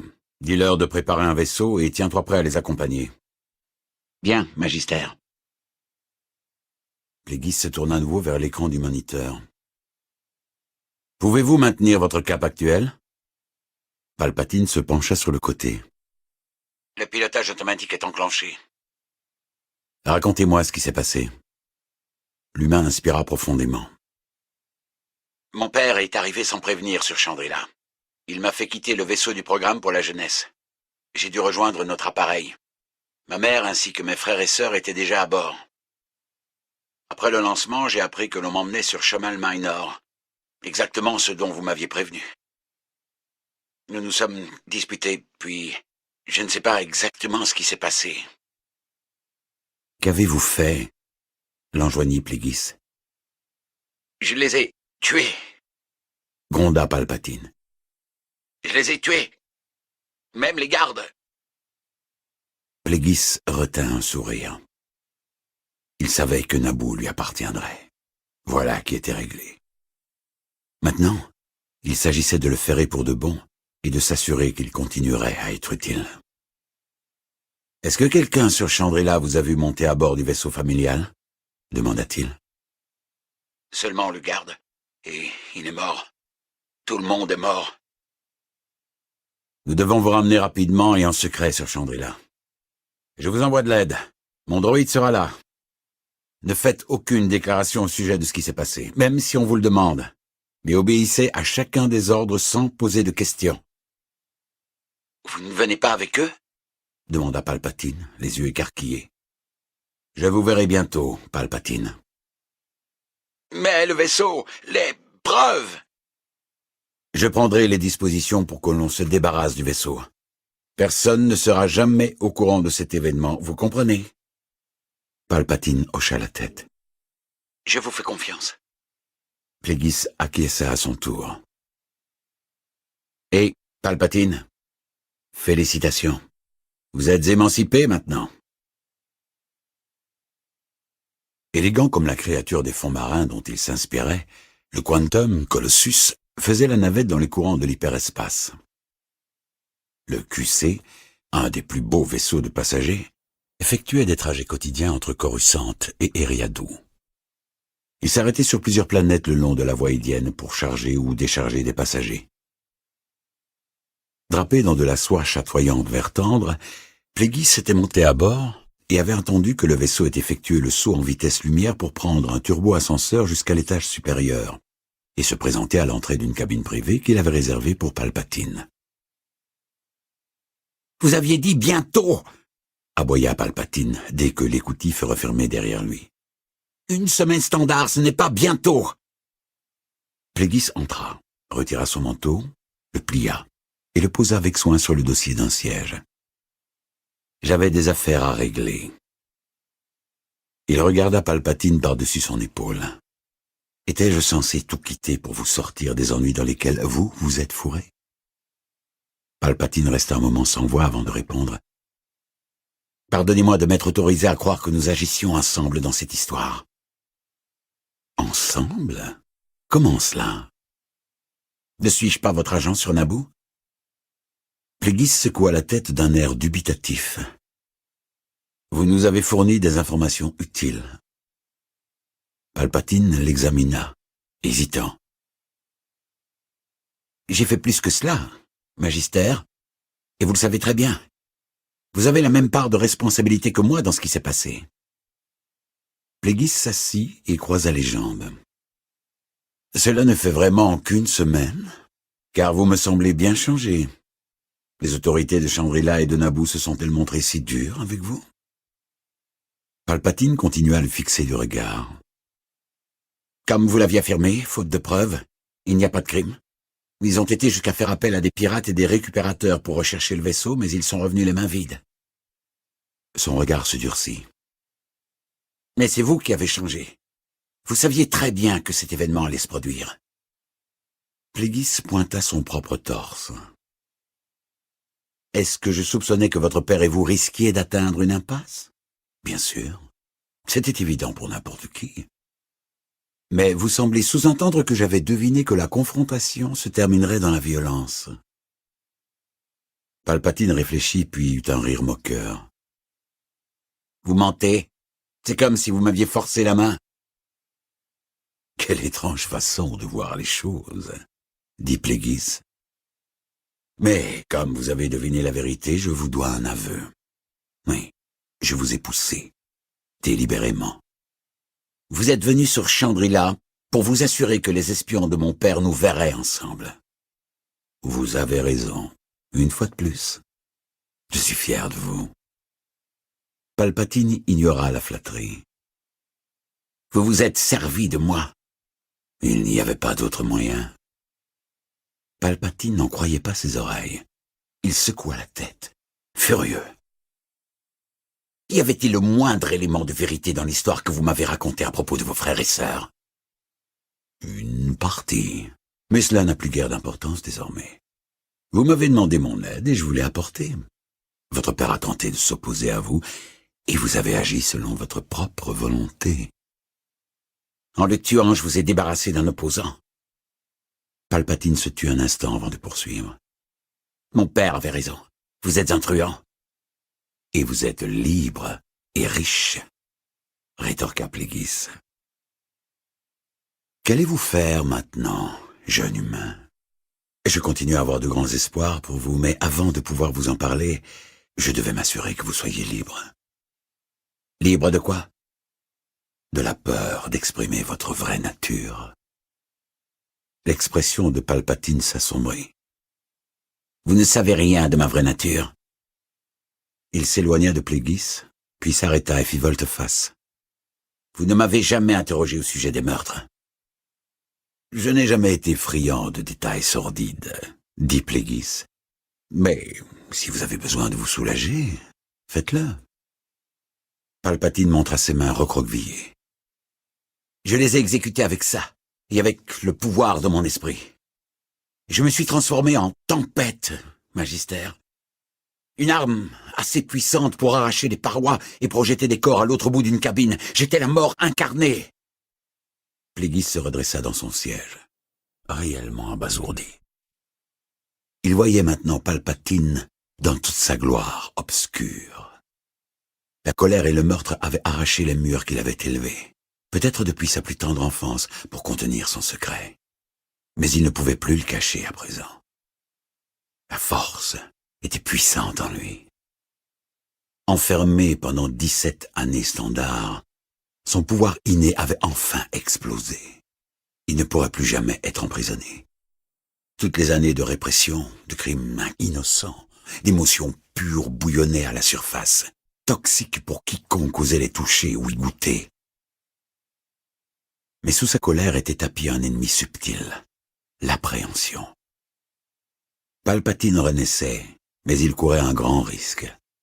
Mais uniquement parce qu'il ne se rendait pas compte à quel point il était influent, ni du potentiel de puissance qu'il pourrait mobiliser. Il aurait besoin d'aide pour terminer son autodestruction. Il aurait besoin d'aide pour reconstruire ses murs, pour ne jamais être découvert. Oh, comme il allait falloir l'apprivoiser avec prudence, pensa Plagueis. Mais quel allié il pourrait devenir? Quel allié? Je ne sais trop que penser de tout cela, Palpatine, finit-il par dire.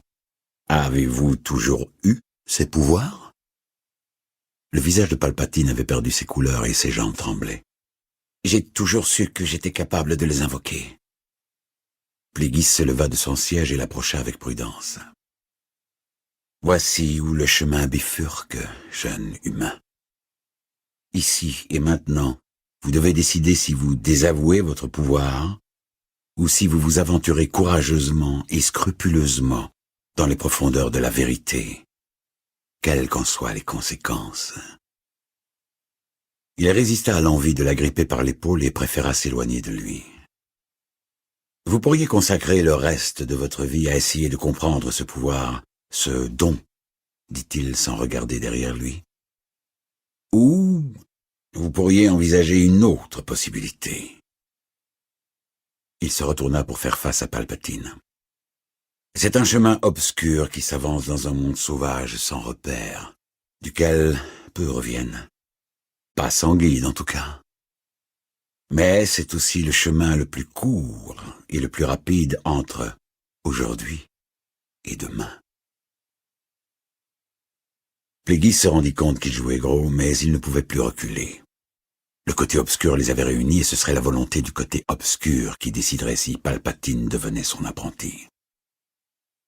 Dans vos études, demanda-t-il prudemment, avez-vous jamais entendu parler des Sith? Palpatine cligna des yeux, comme s'il était préoccupé. C'était une secte Jedi, non? Le résultat d'une sorte de conflit familial? Oui, d'une certaine manière, c'est exactement ça. Et pas seulement. Les Sith sont les enfants prodigues, destinés à revenir et à renverser les Jedi. Palpatine posa les yeux sur Plagueis. Les Sith ont la réputation d'être malfaisants. Malfaisants?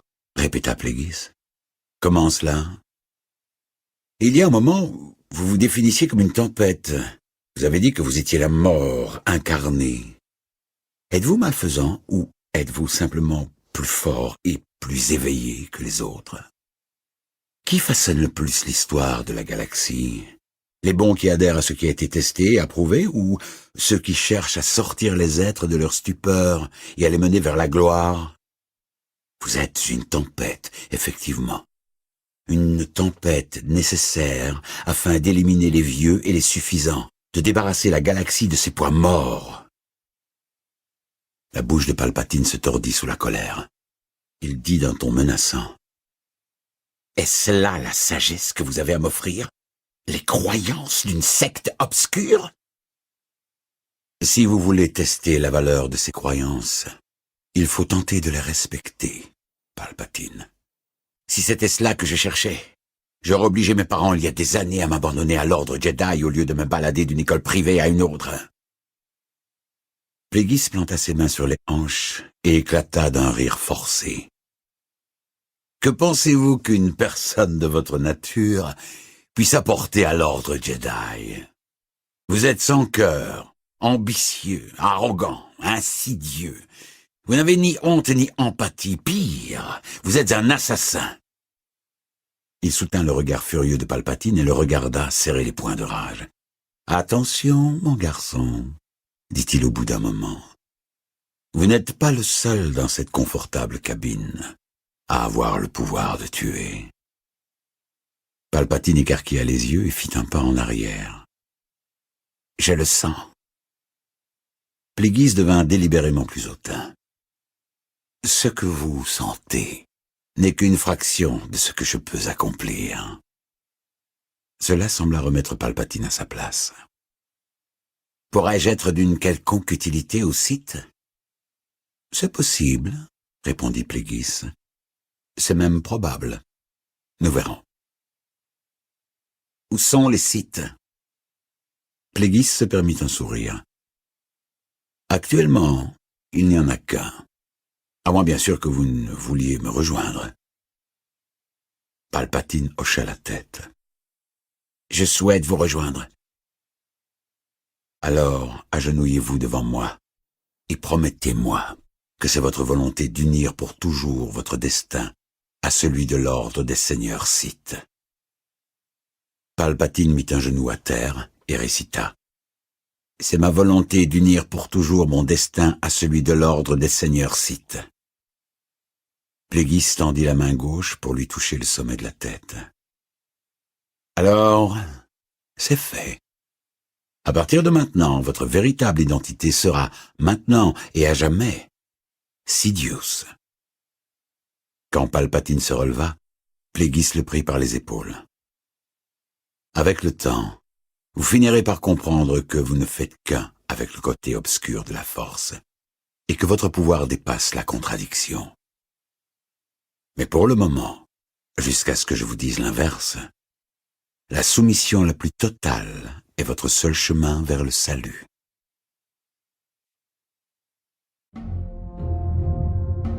Chapitre 12. Séduit par le côté obscur de la force.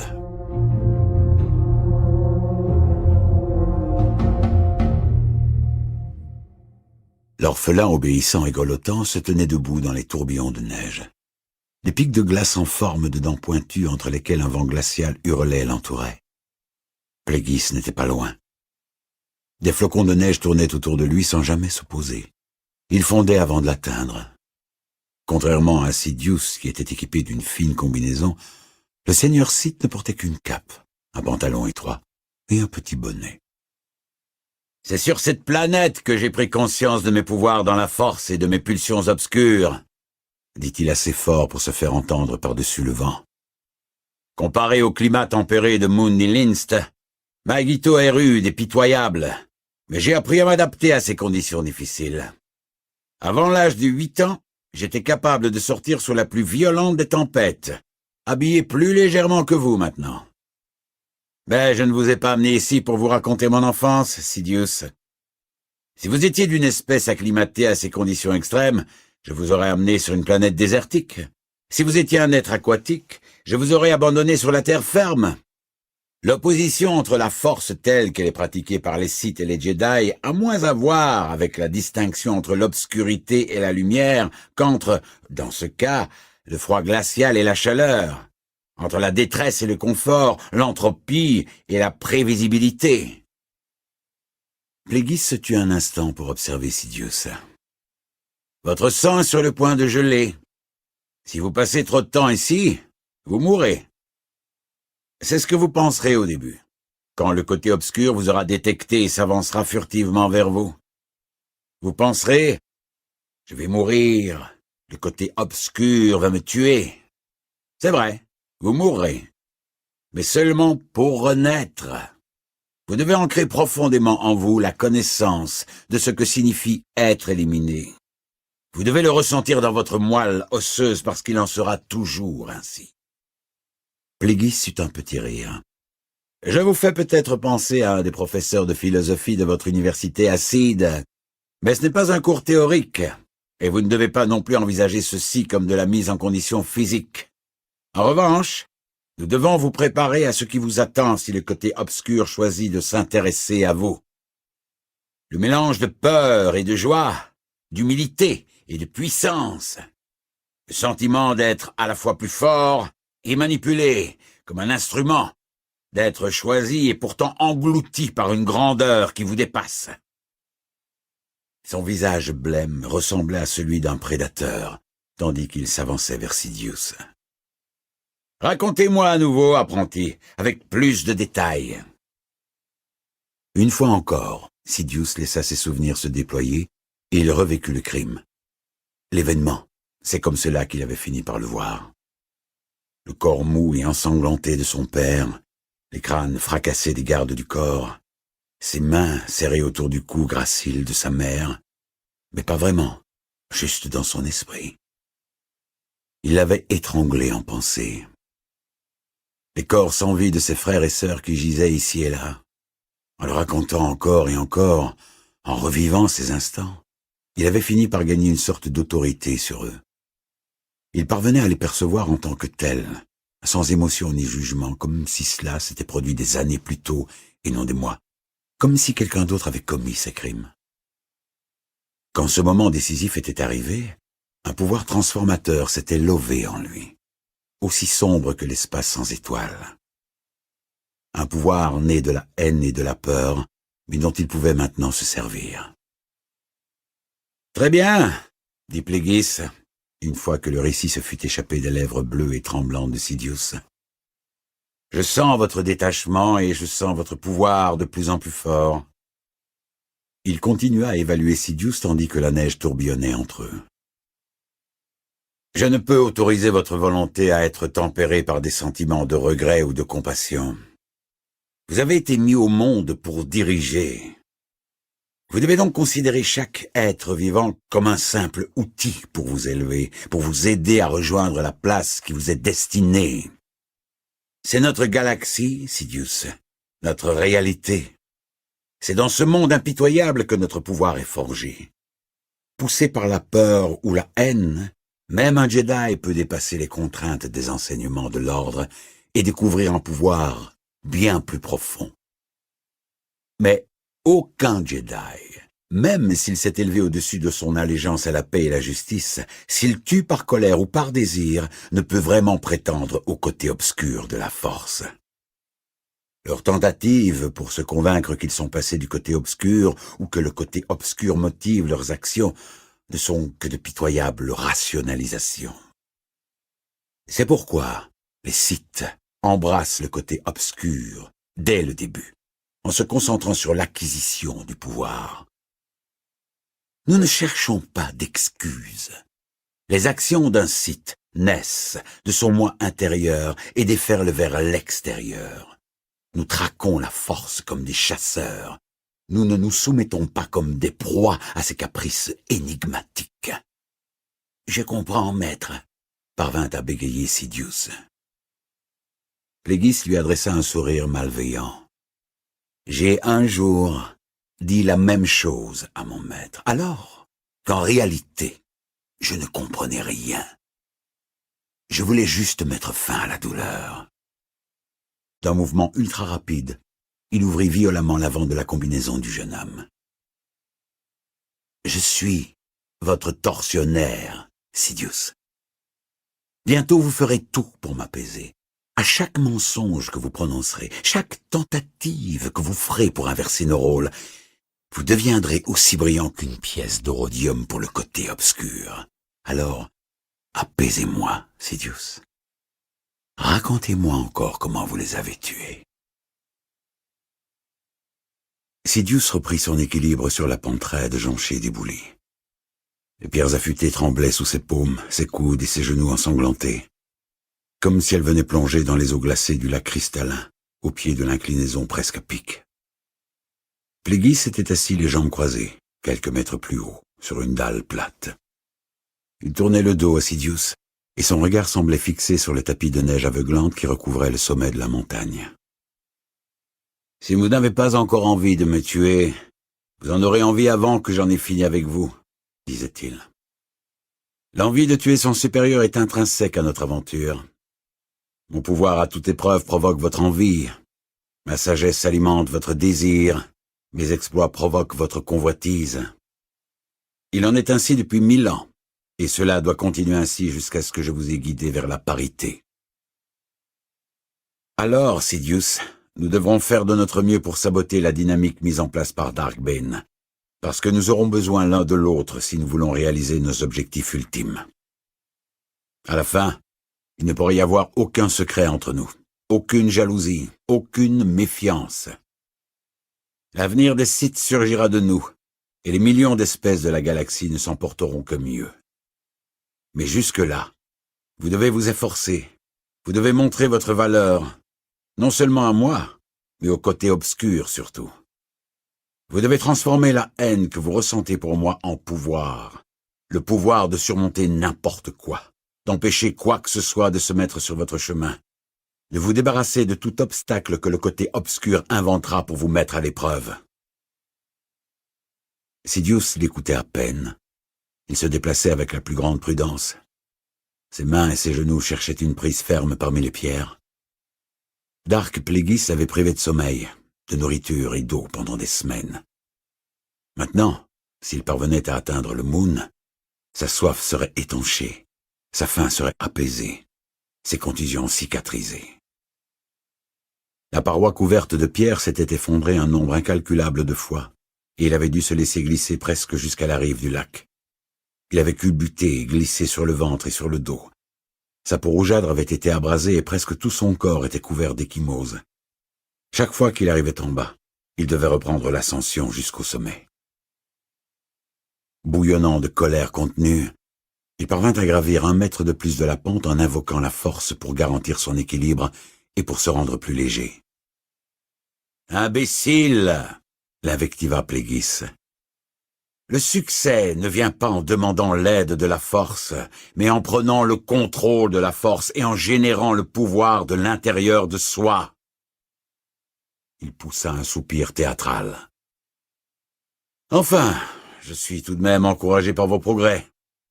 Vous n'êtes plus qu'à quelques centimètres de moi. Je serai bientôt à votre portée.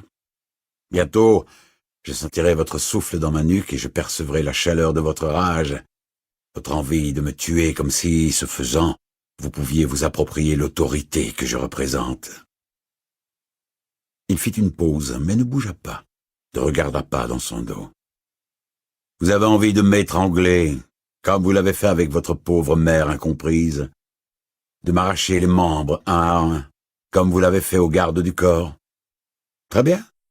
Mais pour y arriver, vous devrez encore faire un effort, apprenti. Comme un félin, Sidious bondit des éboulis. Ses doigts crispés visaient Plagueis. Mais au lieu de se serrer autour du cou et lancer du Moon, ses mains ne rencontrèrent que de l'air avant de se rejoindre, ce qui eut pour effet de le précipiter tête la première sur la roche plate. Il entendit son maître ricaner de mépris. Plagueis s'était déplacé si vite que Sidious n'avait rien vu, ou, pire encore, il ne s'était jamais trouvé là. « C'est tellement facile de vous avoir, » rit Plagueis, confirmant la seconde théorie.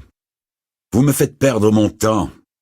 Si vous continuez comme cela, le côté obscur ne s'intéressera jamais à vous. » Sidious pivota et se jeta sur Plagueis, mais rencontra une force irrésistible qui le projeta en arrière sur le sol gelé. L'ombre du Moon tomba sur lui. Les bras croisés sur la poitrine, Plagueis se dressait au-dessus de lui. Si vous voulez réussir à habiter les 2 royaumes, Sidious, le monde des profanes et celui de la force, vous devez apprendre à utiliser la ruse à votre avantage et à la détecter quand les autres l'emploient. Plagueis le remit sur pied sans lui tendre la main.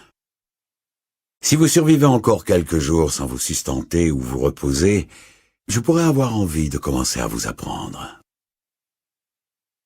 Sidious rampait sur la toundra. Le corps couvert de brûlures au sabre laser, il implora Plagueis de regard. « Encore combien de temps, maître ?» Plagueis désactiva la lame cramoisie de son arme et dit d'un air mauvais. « Peut-être un instant, peut-être une éternité. Arrêtez de penser au futur et arrimez-vous au présent.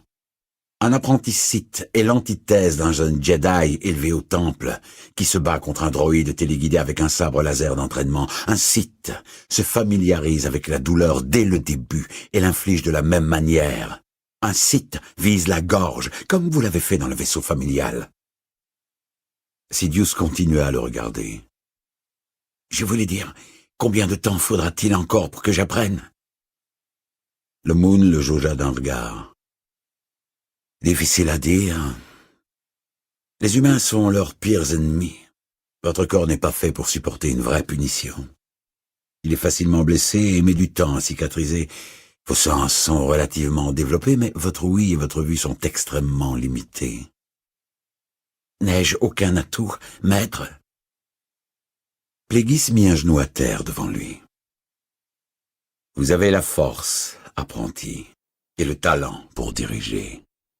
De plus, vous avez une soif de sang digne d'un tueur en série, même s'il va nous falloir réfréner cela, en dehors des cas où la violence permet d'atteindre un objectif important. Nous ne sommes pas des bouchers, Sidious, comme certains seigneurs Sith du passé. Nous sommes les architectes du futur. Plagueis avala sa salive et retrouva sa voix. Combien de temps? Plagueis se releva et alluma son sabre laser. 1 décennie. Pas un jour de moins.